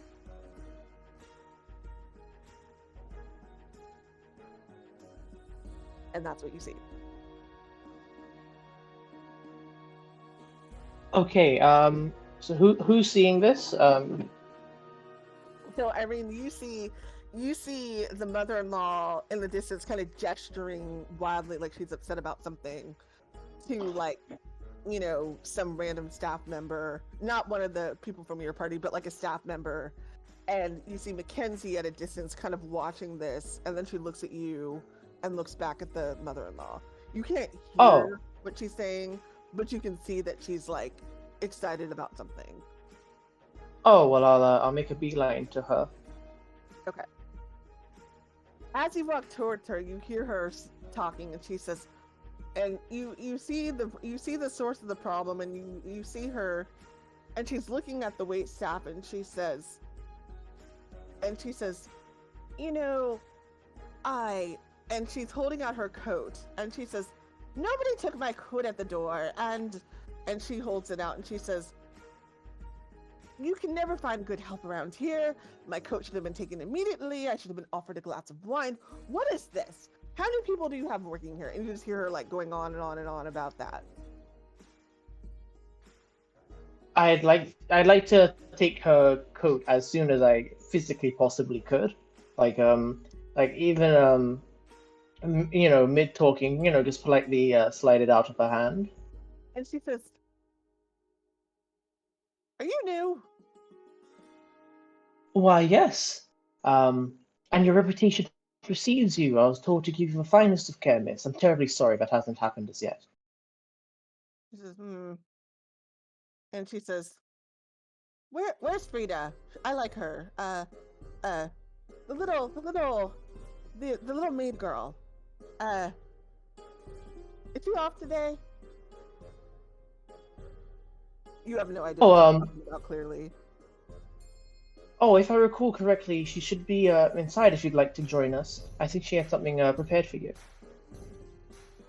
And she says, "Prepared for me? What do you mean prepared?" She didn't specify too much. I'm not too sure. she's oh, okay. And you wanted to go with you, right? Now before I do this ruse, again, if we're doing some shenanigans, the sleep spell lasts for 1 minute, right? Can I just give her an actual nap? Okay, so sleep.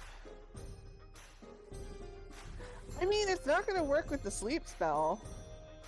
Shucks. I'm not gonna let that one go. So it's not gonna work with. You can give her a nap. Ways I'm sure. I don't know in the dirt yet. How much you want to do that, but yeah. All right, I'll still bring her inside and for Frida. Okay, so are you taking her to the back, like to like the servant areas? If it's kind of like an upstairs, even I'll head to an upstairs. Okay. Okay, so she follows you, and as she's following you, she says, "Well, this is unorthodox, but it's fine. I have prepared a solo for Pukums. You need to make sure that I get down there for my debut performance. I've been taking voice lessons for months, and I'm going to be." And you hear her release a note that sounds kind of like a dying cat. She says, "How is that?" Lovely. I've actually already slotted you into the program, so our friend Toren, our dwarf entertainer, will be coming to get you and inform us when your slot is up. It says, "Go ahead and roll deception on that." Oh no. And she says, "You've already slotted me, huh? How did you know I was going to perform?" "Nobody knew. This is a surprise." And she says, I think you're trying to butter me up, but that's okay. I understand I might try to butter me up too." And she looks and she says, well, the singing is a surprise, but the host made sure you had a slot to make remarks, because she knows how much you cares about Pukums. And she said, "I'm sure she did. We don't quite get along, but okay." And she says, not quite believing you, and she says, "Well, of course, she wouldn't know where the song is most appropriate. It's going to be the dessert song. I'm sure she picked a time that was not nearly the right time. Therefore, I will decide when I go on. Thank you very much. Let cool. the entertainment know." And she starts singing again, and it's not good. And okay, I'll be back in a moment. And okay, and where are you gonna take her? And then is there like a study or a private room? Yeah, tons. Yeah, no, I'll Are you going for the knocker route? Leave her in a room approach? No, I have no intentions of beating this old woman up. I'll choose one that I can see has a lock on, if any other locks on the outside. Okay. Yeah, you do find a room. I mean, if you're just looking at rooms down the hall, you definitely see a couple that have locks on them. Mm-hmm. Or that open outwards, and I'll go quote tell the entertainment, and I'll go get her a drink as well. Okay. Go ahead and actually, I'm gonna have you look for that room. Go ahead and roll investigation real quick for that. See if you find something. Okay, yeah, you do find a room with that type of door and lock, and you're gonna lock her in, right? Not yet. I'll get a drink, lull into full sense security, and then okay. She says, "Well, okay, well, I guess I can practice in here. Perfect." And she kind of goes to the side, and you hear her practicing scales. It's you feel like your ears are on fire. It's so bad. And so she kind of continues in the room, and she's doing this dramatic, gesturing as she's singing, and that's her. All right, we are going to go back to the kitchen real quick. And all right, back to the kitchen. And so the main course is about to come out, and this is going to be the last kitchen thing that we're going to do. And so the main course is coming out now. You all have been serving with pretty much no no no trouble, and kind of you averted the frog disaster.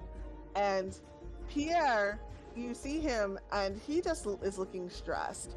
As one of the cooks comes, you see him and Pierre like kind of in the distance, and they're talking, and Pierre is like kind of barking orders at him, and as the cook like is kind of taking in, he like drops a huge pot of something, and you see sauce just all over the cook, the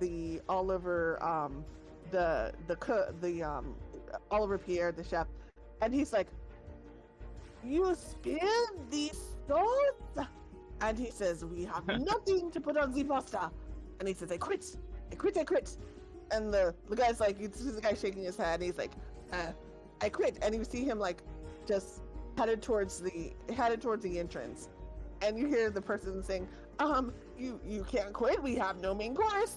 You gotta do something." And he's like, "No, no, no," and he like throws his hat down on the ground, and he starts to exit the building. What do you do?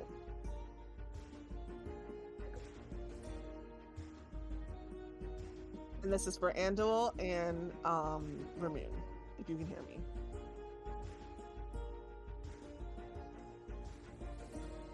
Okay.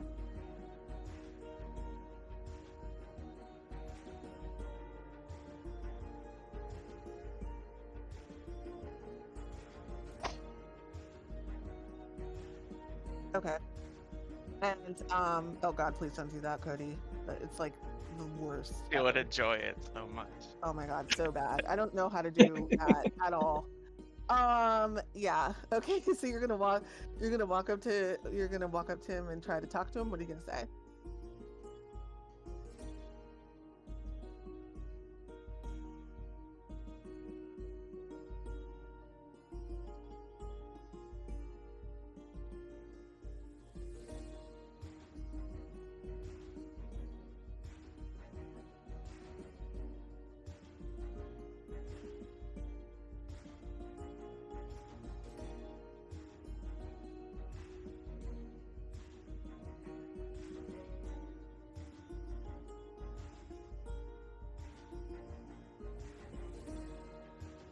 And he looks and he says, "This is the low point of my career." What do you mean? Go to roll persuasion.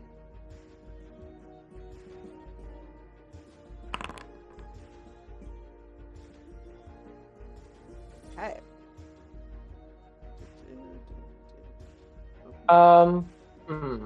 And I was told passive aggressive. Okay.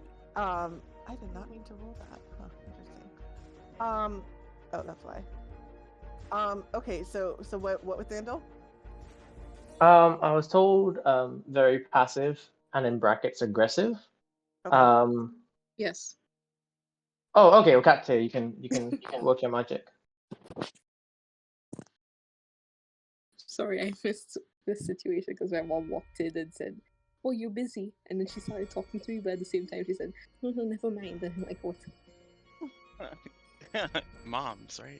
The fancy French chef has reached his limit and is walking out. He's having a Ramoon's just tried to convince him to stay. Think of furthering your career and blah blah blah. And then he was like, "This is the low point of my career," and yeah. He's having a nervous breakdown. He's quitting. Okay. I go up to the chef and I'm like, I put my hand on his shoulder and I say to him, "So, I know this is not the best way. It truly isn't the best place to be. You can't abandon all of it right now. You can have this over. Please, you're just going to make this worse for everyone else. Let's just all suffer together." Go to roll persuasion. Okay. Okay. Luckily, that was not the right one. That was with an advantage. Okay. So he looks from Ramune and Andil, and Ramune and Andil kind of. He stopped and he says, "Well," and he says, I had dreams of becoming the world's greatest chef in Elwyn, but I guess this party is like, it's like a valley. We all go through peaks and valleys in life, and this is the spaghetti of my career, but soon I will be eating steak. Yes. That's what you meant, right? Yeah. He says, exactly. He says, okay. That is exactly what He says, I like how you think. And he said, can you cook?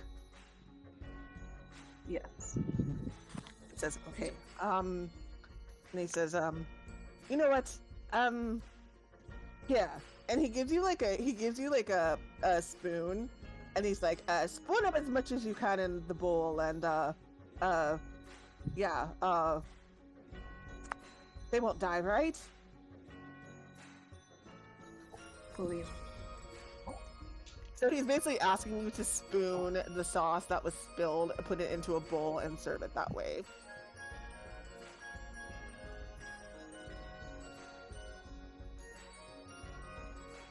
That's what he's asking you guys to do. This is safe. And he says, yeah, of course, it's safe. It's safe, it's safe. Adds the sauce, like, it's dripping everywhere. Can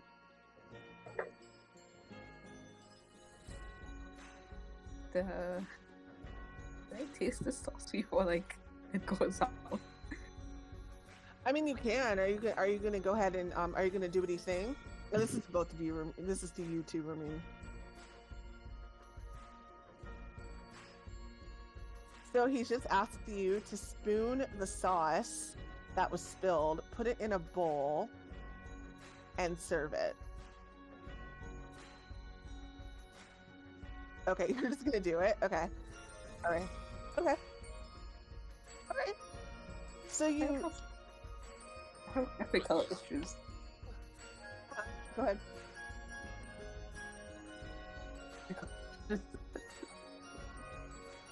Are you gonna do it? What to do about this? I don't want to serve this. Oh, I don't want to serve this. Okay, so But, like, do you want to? I just persuaded him to like not walk out on us. So you're gonna tell him you don't want to do it, right?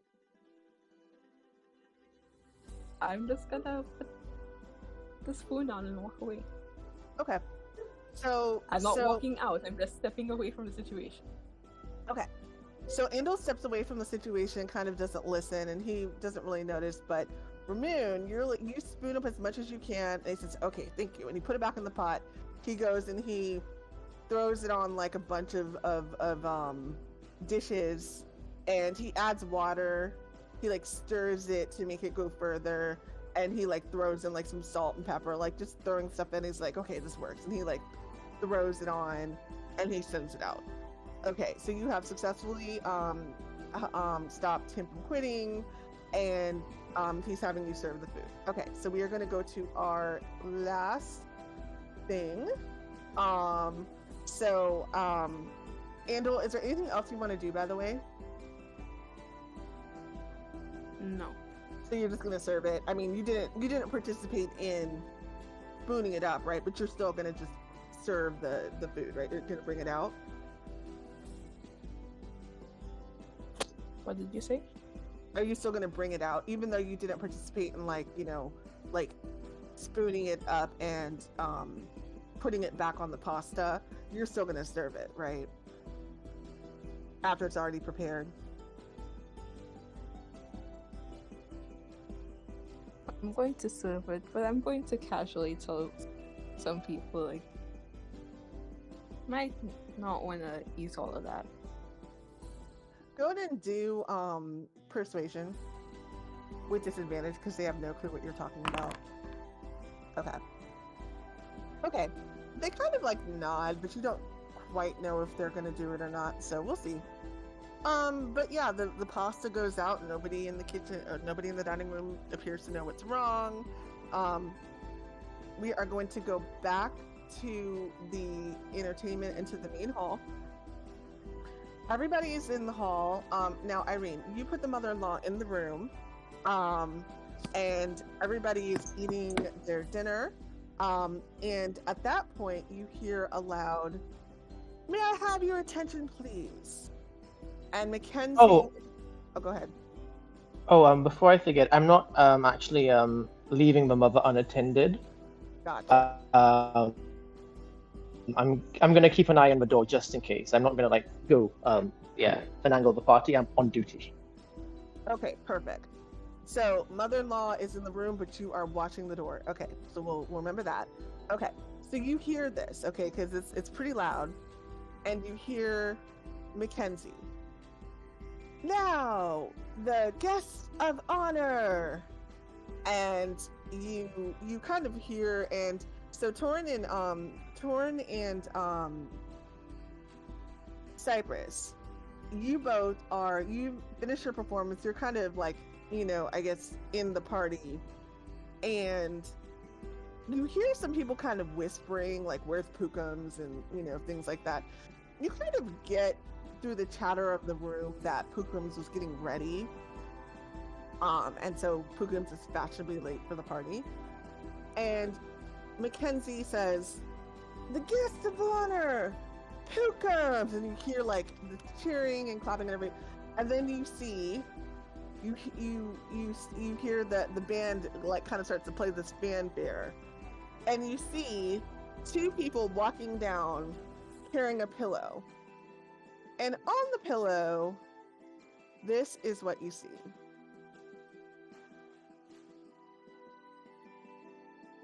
Pookums is a standard sized poodle. She has bows in her hair. She has on a little pink like outfit, and she is, wearing her wearing little like poodle puff ponytails, and she's trying to bite the guy on the left, who's like, carrying the pillow. They put her down, and Mackenzie comes over and she says, "More entertainment. Pookums needs to be distracted so she doesn't just entertain her," and she like walks away.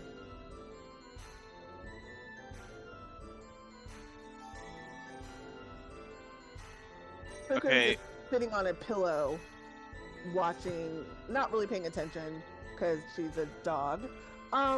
And she's kind of just like looking around. She's on a leash, and she's subtly trying to bite one of the guys with the pillows, who's like doing like kind of like a dexterous, like pulling his hand away here and there strategically. So I'll quickly grab Toren's attention, and I'll tell him to follow me, and we'll go the nearest place that's out of sight of the party guests. Okay, you can just go to a side room. Yeah. Yeah. And then I'll quickly, as like when we're out of sight, I'll change into the bear, and Toren will help me put the bear costume on, I'm assuming. Yep. Okay. And then we'll stroll back out with Toren in the lead, dragging, ushering me on, or beckoning me on. And Toren, how are you leading him out? Like, are you doing anything? Are you saying anything? Are you pulling him? Are you just walking beside him? Like, what are you doing? I'm kind of like walking beside him, showing that, putting the illusion that I quote unquote am, that he like trusts me, and basically that that I've trained him enough that he'll follow me and do. Yeah, I'm imagining him like improvising hand signals and stuff to look cool, and I'll just do whatever and we'll pretend it's intentional. Yeah. Gotcha. Yeah, because this is like a supposed real bear who's like trained to do stuff. Yeah. So y'all were like, yeah, putting that on. Got it. Perfect. Okay. So yeah, so as the bear comes out, you hear a and you hear like screams in the background. You see one woman like kind of like clutch her pearls literally.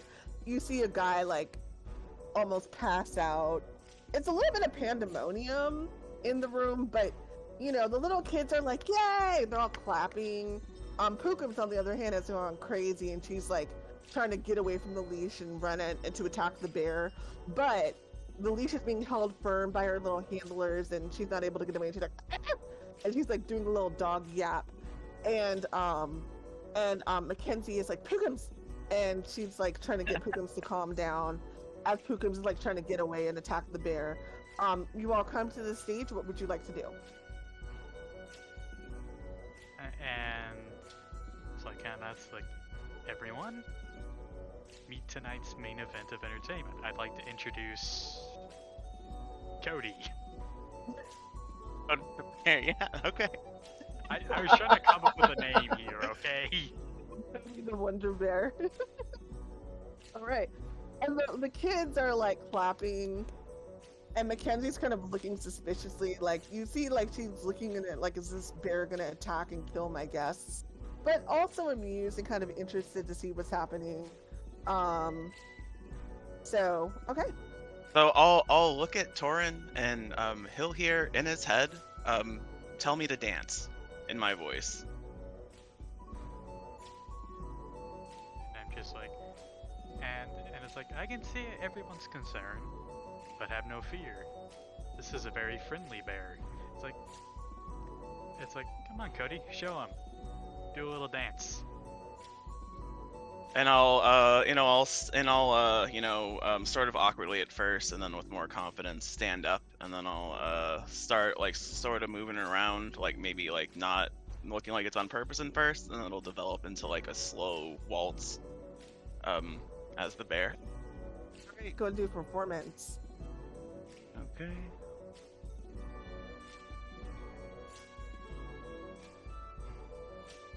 And honestly, I'm a little surprised that it ended up being just a freaking poodle. Oh, there it is. So cut been affecting. Oh my god. Oh my Clumsy God. bear. So you get up and you start to try to dance, but with the little awkward bear body, it's kind of hard to look graceful. And so as you're like dancing, you are trying to like do this graceful waltz, and you walk forward and you do a spin, but you kind of get like you kind of misjudge the spin and you fall forward off the stage and you kind of like crash into one of the tables in the front. Hookums is just going crazy. She's like, "Rah!" And Mackenzie's like, Hookums, it's okay. And she's like trying to pat Hookums, like, Hookums gets very excited. And she's like, she's getting stressed. And she's like screaming at you guys. She's like, she's stressed out. And then she says, but you do manage to get up. Nothing breaks or anything like that. So this isn't like, a crit bell, but you quickly get back up, go back to your dance. And Mackenzie's like, do something else. And so I use prestidigitation to like create some like balls, and I was like, and I start and I like, you probably get my gesture. It's like I'm gonna try and get Cody to chuckle. I think they mean something else other than the bear. Oh. So are you're trying to get the bear to juggle the balls? Is that what you're doing? Yeah, I'm doing this to stall so I can think of something else. Okay, so you start I will. juggling. Go ahead. Yeah, I think he wants me to juggle as the bear. Yeah. Okay. Yeah, chuckle as the bear. It's like I'm trying to use him to stall as much time as I can while I think of something. I think of like how to get him out of here. Okay, so you abruptly like pull out these balls, like, hey everybody, look at this, and then you like start to juggle them, and then you throw them over to Cypress, who like kind of gets snapped out of the dancing, which is not really working. And so let's see if this like lines up, because you're doing the illusion while he's like doing the gesture. So let's see if this lines up right. So why don't you both roll dexterity and performance, because I want to see if this is lining up right and if this is, also keeping the crowd's attention. Yeah, alright, so I have to use the bear's dexterity for this, and he's got no proficiency or mod, so it's... Alright. Oh boy. Oh, Oh, that's not terrible. Oh, and performance, okay. yeah. Really? I rolled a crit on this shit.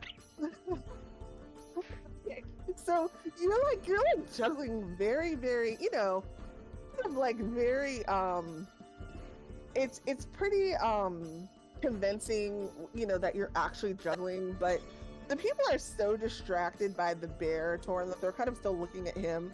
And so you see this is happening, so you quickly like throw the balls over, quote unquote, throw to the bear who catches them. A little bit of like the balls are like going through his hands a little bit, but it's fairly convincing, especially to the people in the back.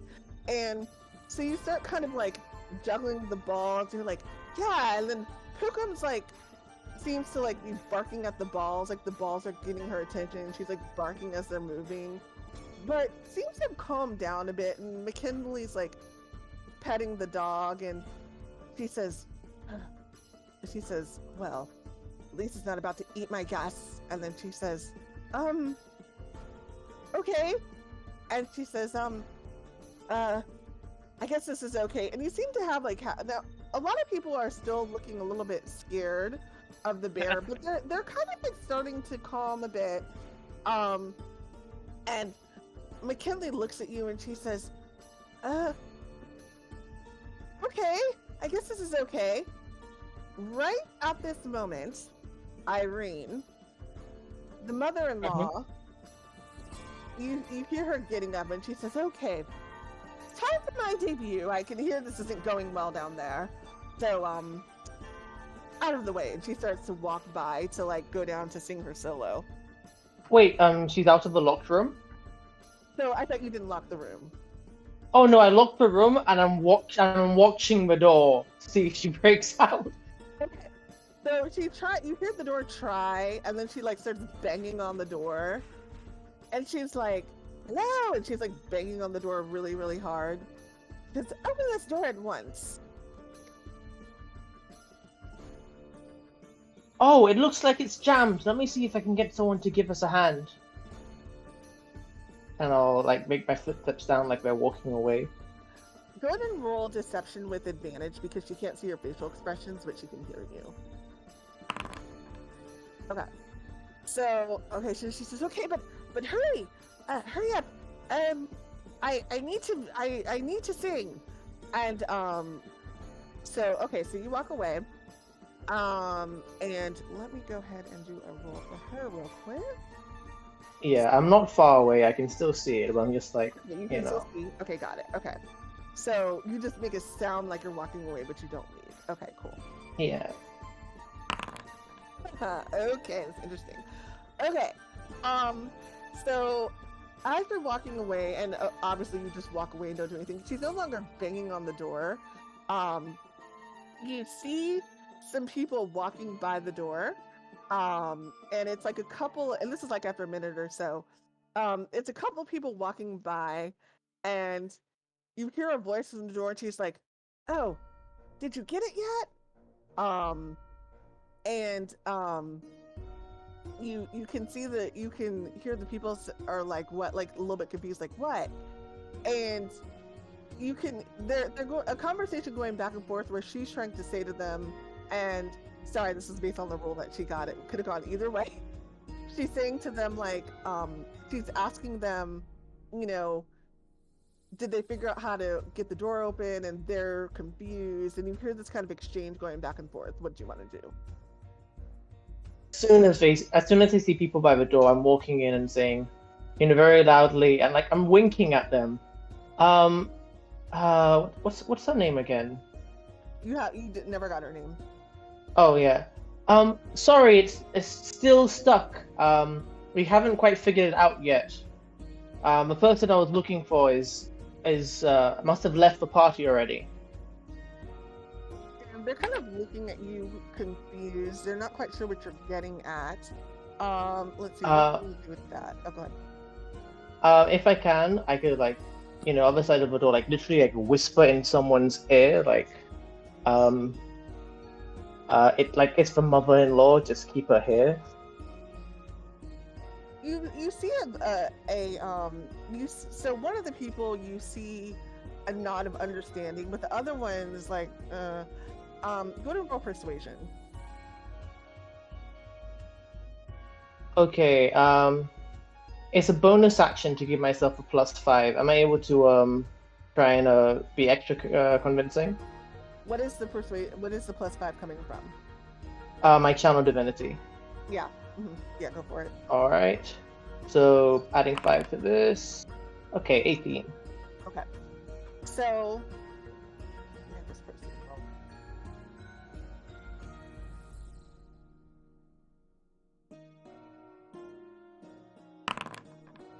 Okay. Okay, so they just look at you and they shake their heads and they're like, and they whisper back and say, okay, but basically they're like, but she can't stay in here forever, and they walk away. So they are convinced. I'm just like silently mouthing, thank you, thank you, thank you. And you hear her say, she says, is it unstuck yet? I need to get out there. My song.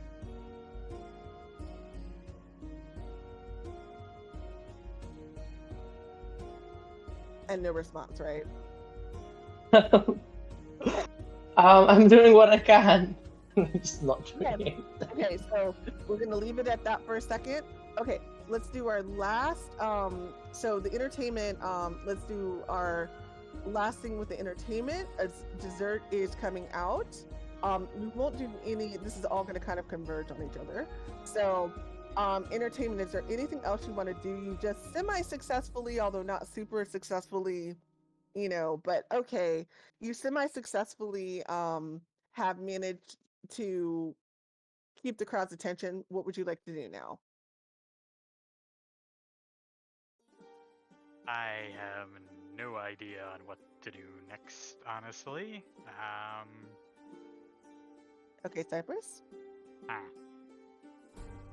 You just continue to juggle.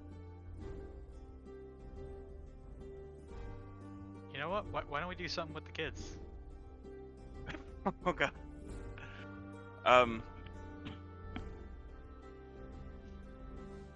Yeah? Well, what did you have in mind, Toren? As a just watch, and I point to Celine and Yaren's like, let's make a gesture of like, come up.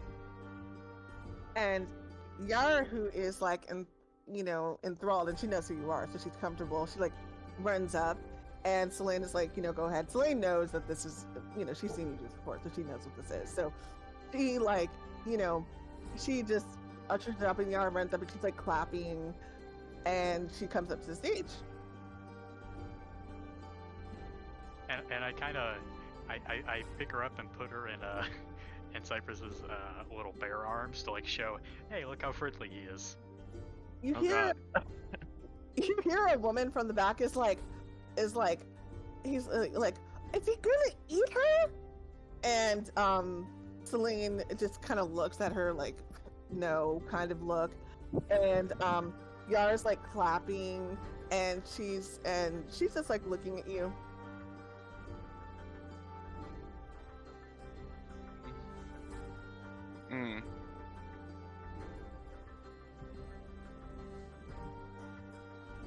All right, Sai, you're up.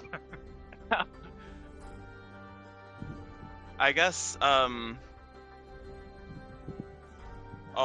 put her down and sort of and I'll get on 4s and I'll motion to see if she wants to God, there's no good way to phrase that. No,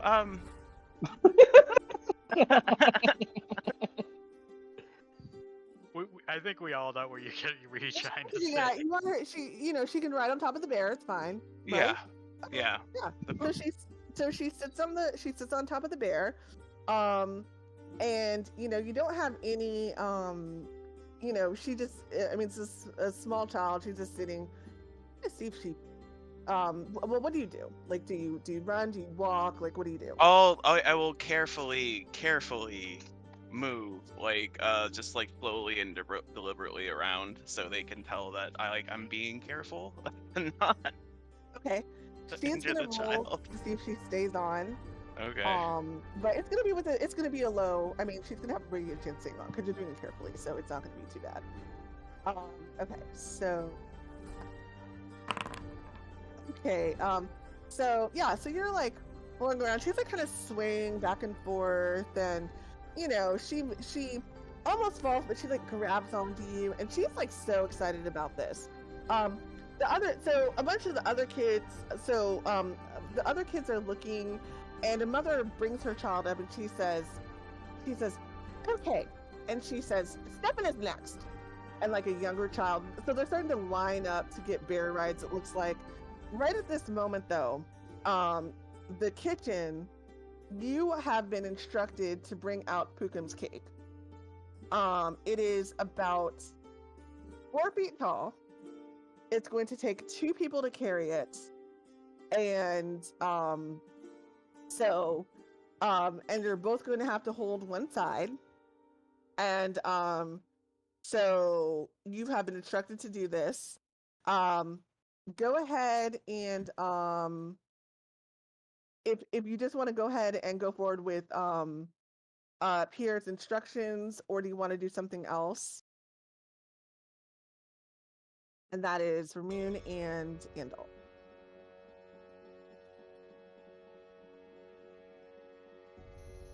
And so you start. Kat, are you here, by the way? Mm-hmm. Okay. So as you all enter the room with the tall cake, you hear screaming, and the kids suddenly lose interest in the bear, and they all start running at the cake. And it's about 20 small children that are running straight at you. Go ahead and roll dexterity to see if you manage to not drop it.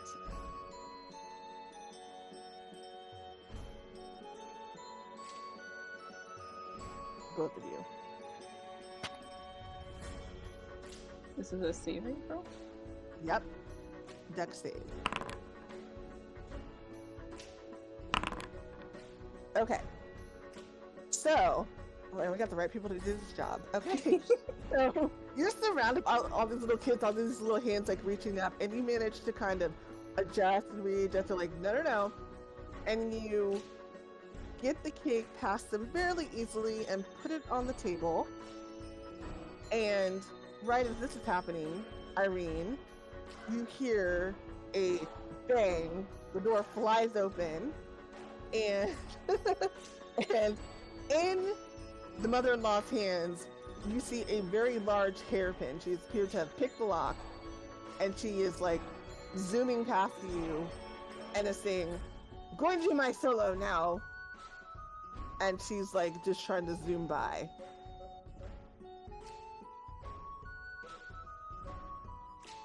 What would you like to do? Irene, you are on mute. Oh shit. How far is it between us and outside? So, you mean like outside of the house? Yeah, outside of the house. You would have to go like, so you only know of 2 doors, and they're both through the main dining hall, unfortunately.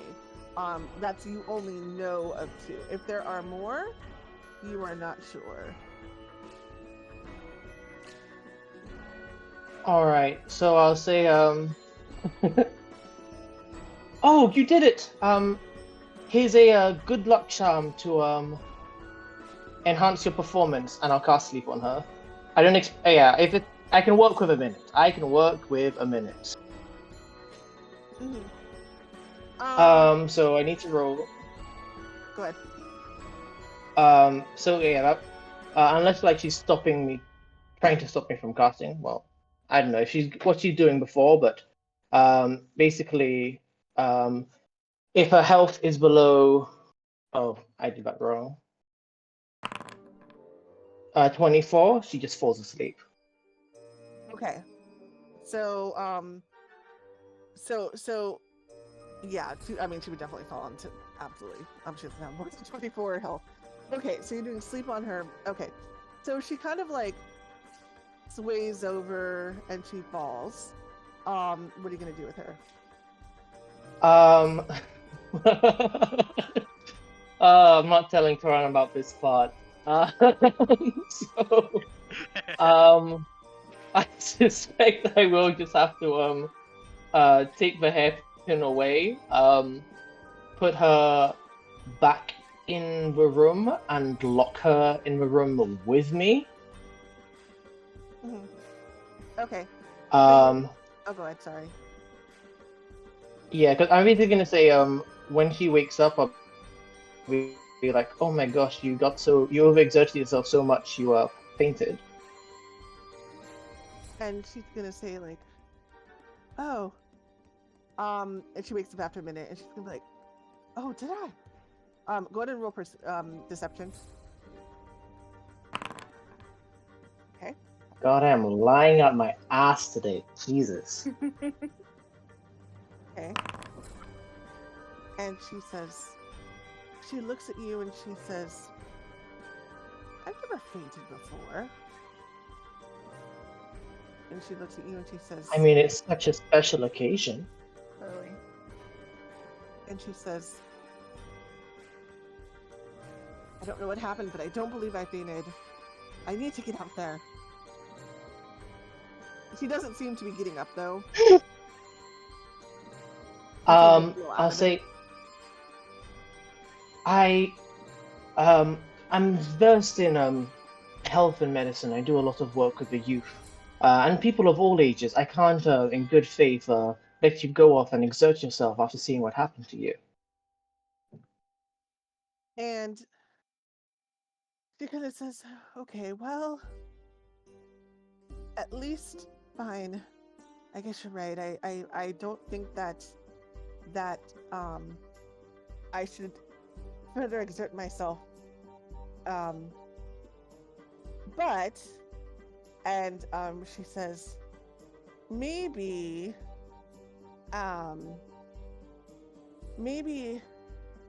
you could hear my solo. It's too terrible for nobody to. It's too wonderful for nobody to hear. I'd want nothing more than that. Please go ahead. And she says, "Okay. Can you play the piano?" Can I play or can I find? And she says, never mind. And she says, usher me to the room over there. And she has you lead her to like a small sitting room with the piano. And you see her, she kind of sits down and she takes like a gold coin out of her like her little bag and she puts it in the thing. It's a player piano. This is what you hear. So she's gonna sing. You have successfully stopped her though. And this is her solo. Oh boy. It's going to be lovely. This is her solo.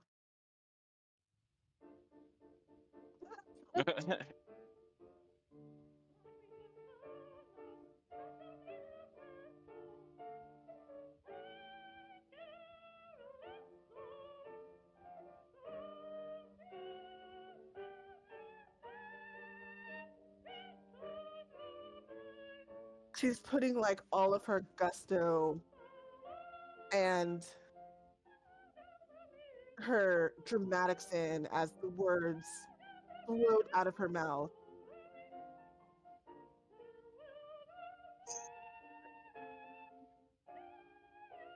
You can turn up GroupieBot by right-clicking it. At your own risk. Yeah.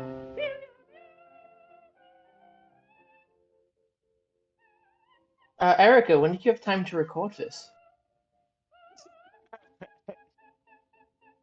My hate best this. performance. I hate this song. I've always hated it. I've come across this so many times. I've always hated it. Mind you, I'm a classical musician. Oh, we gotta talk about that later. Okay, we definitely gotta talk about that. And so she bows after this beautiful performance in her mind of Queen of the Night, and she says, "So what did you think?"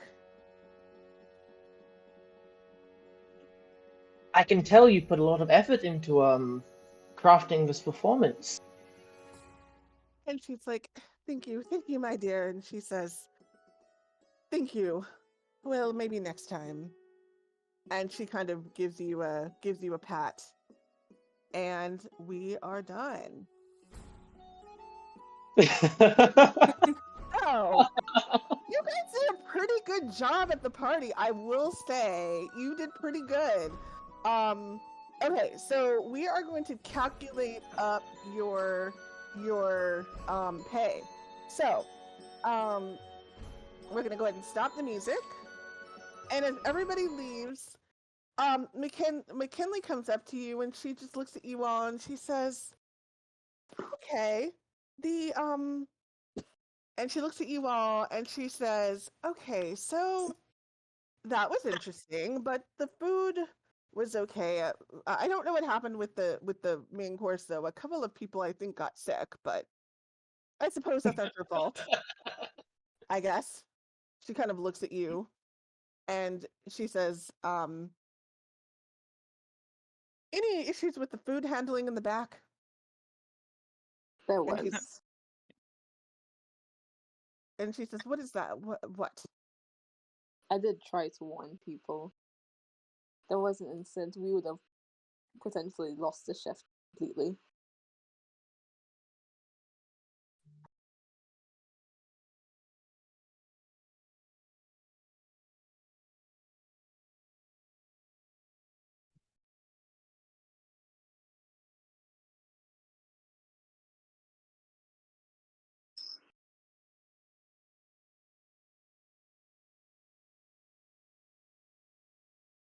And she kind of like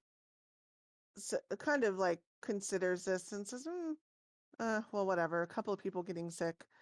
And she says, well, that's what happens when you eat raw fish, I suppose. And referring to like the salad course, not realizing that it was the main course.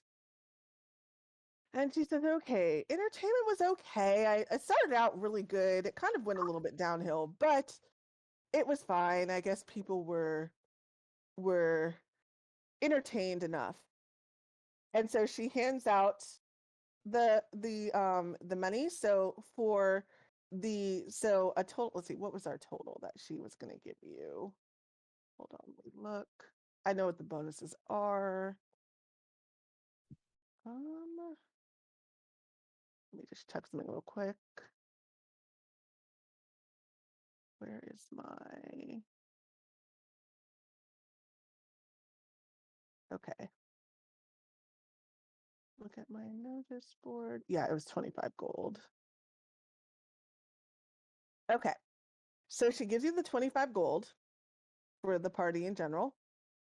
And then as she gives you a bonus, so her first bonus that she gives you is for the entertainment. That went okay. So for the entertainment, she gives you a bonus of 25 gold. Okay, so we're up to 75. And it went okay.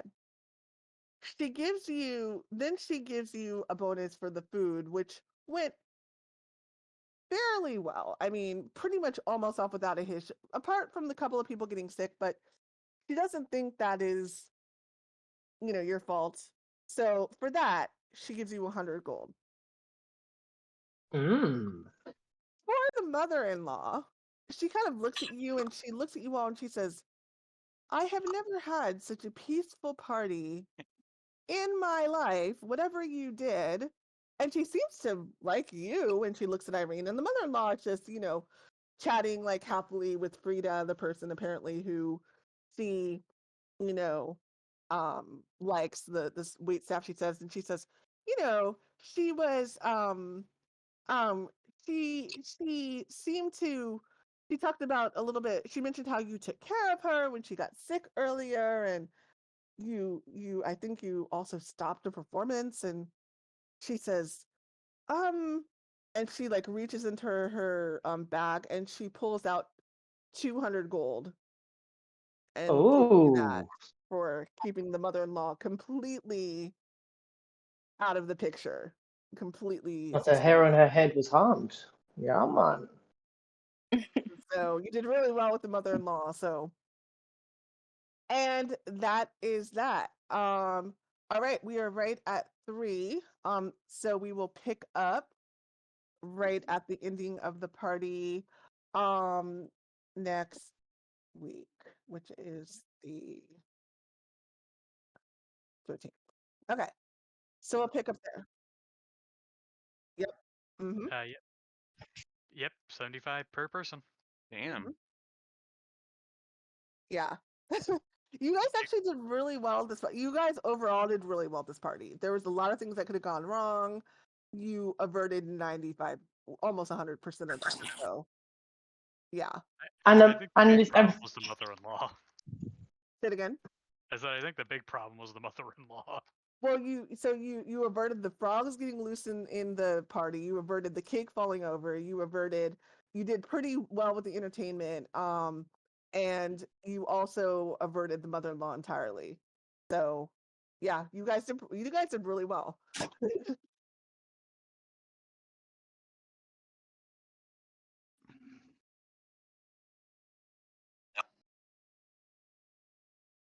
You all should come up with a name for the group. Yeah. Yeah, definitely. Oh, shucks, and before we go, I guess I can put in an RP if you want, but I probably just mentioned that part of our efforts here are to, make sure everyone knows gifted people are, if anything, positive influences to, society, and we should have rights and be respected, and if the bill comes up around you, you should, put in a good word for us and fight against it. Wink. Okay. So were you spreading that just by like telling people here and there? Like how were you kind of or just by example? How were you doing that out there? Well, to the host, like the most important person, I'd say that explicitly. Everything else is kind of like, oh, I guess looking at us and seeing how we got on. Mm-hmm. But I want to mention it to the host specifically because she's like the head honcho and big baller shot caller. Okay. So yeah, I mean, so you do have a little bit of a conversation to the host and to the and the mother-in-law overhears the conversation, and she comes over, and she doesn't know that you all are gifted, but she says yes, and she says, she says I was actually for that bill, but I'm willing to learn more about it. And she's really taking a liking to Irene, and so she's hearing it.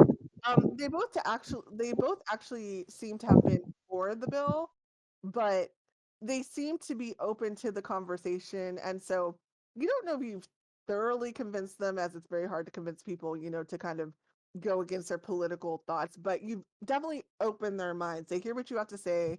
They definitely like you all, so they're receptive to learning more about gifted individuals, and that's kind of where that's left. So overall, probably pretty successful in terms of the crowd. People seem to be the people that weren't freaked out by the bear, but eventually realized by the end they realized that the bear was fine.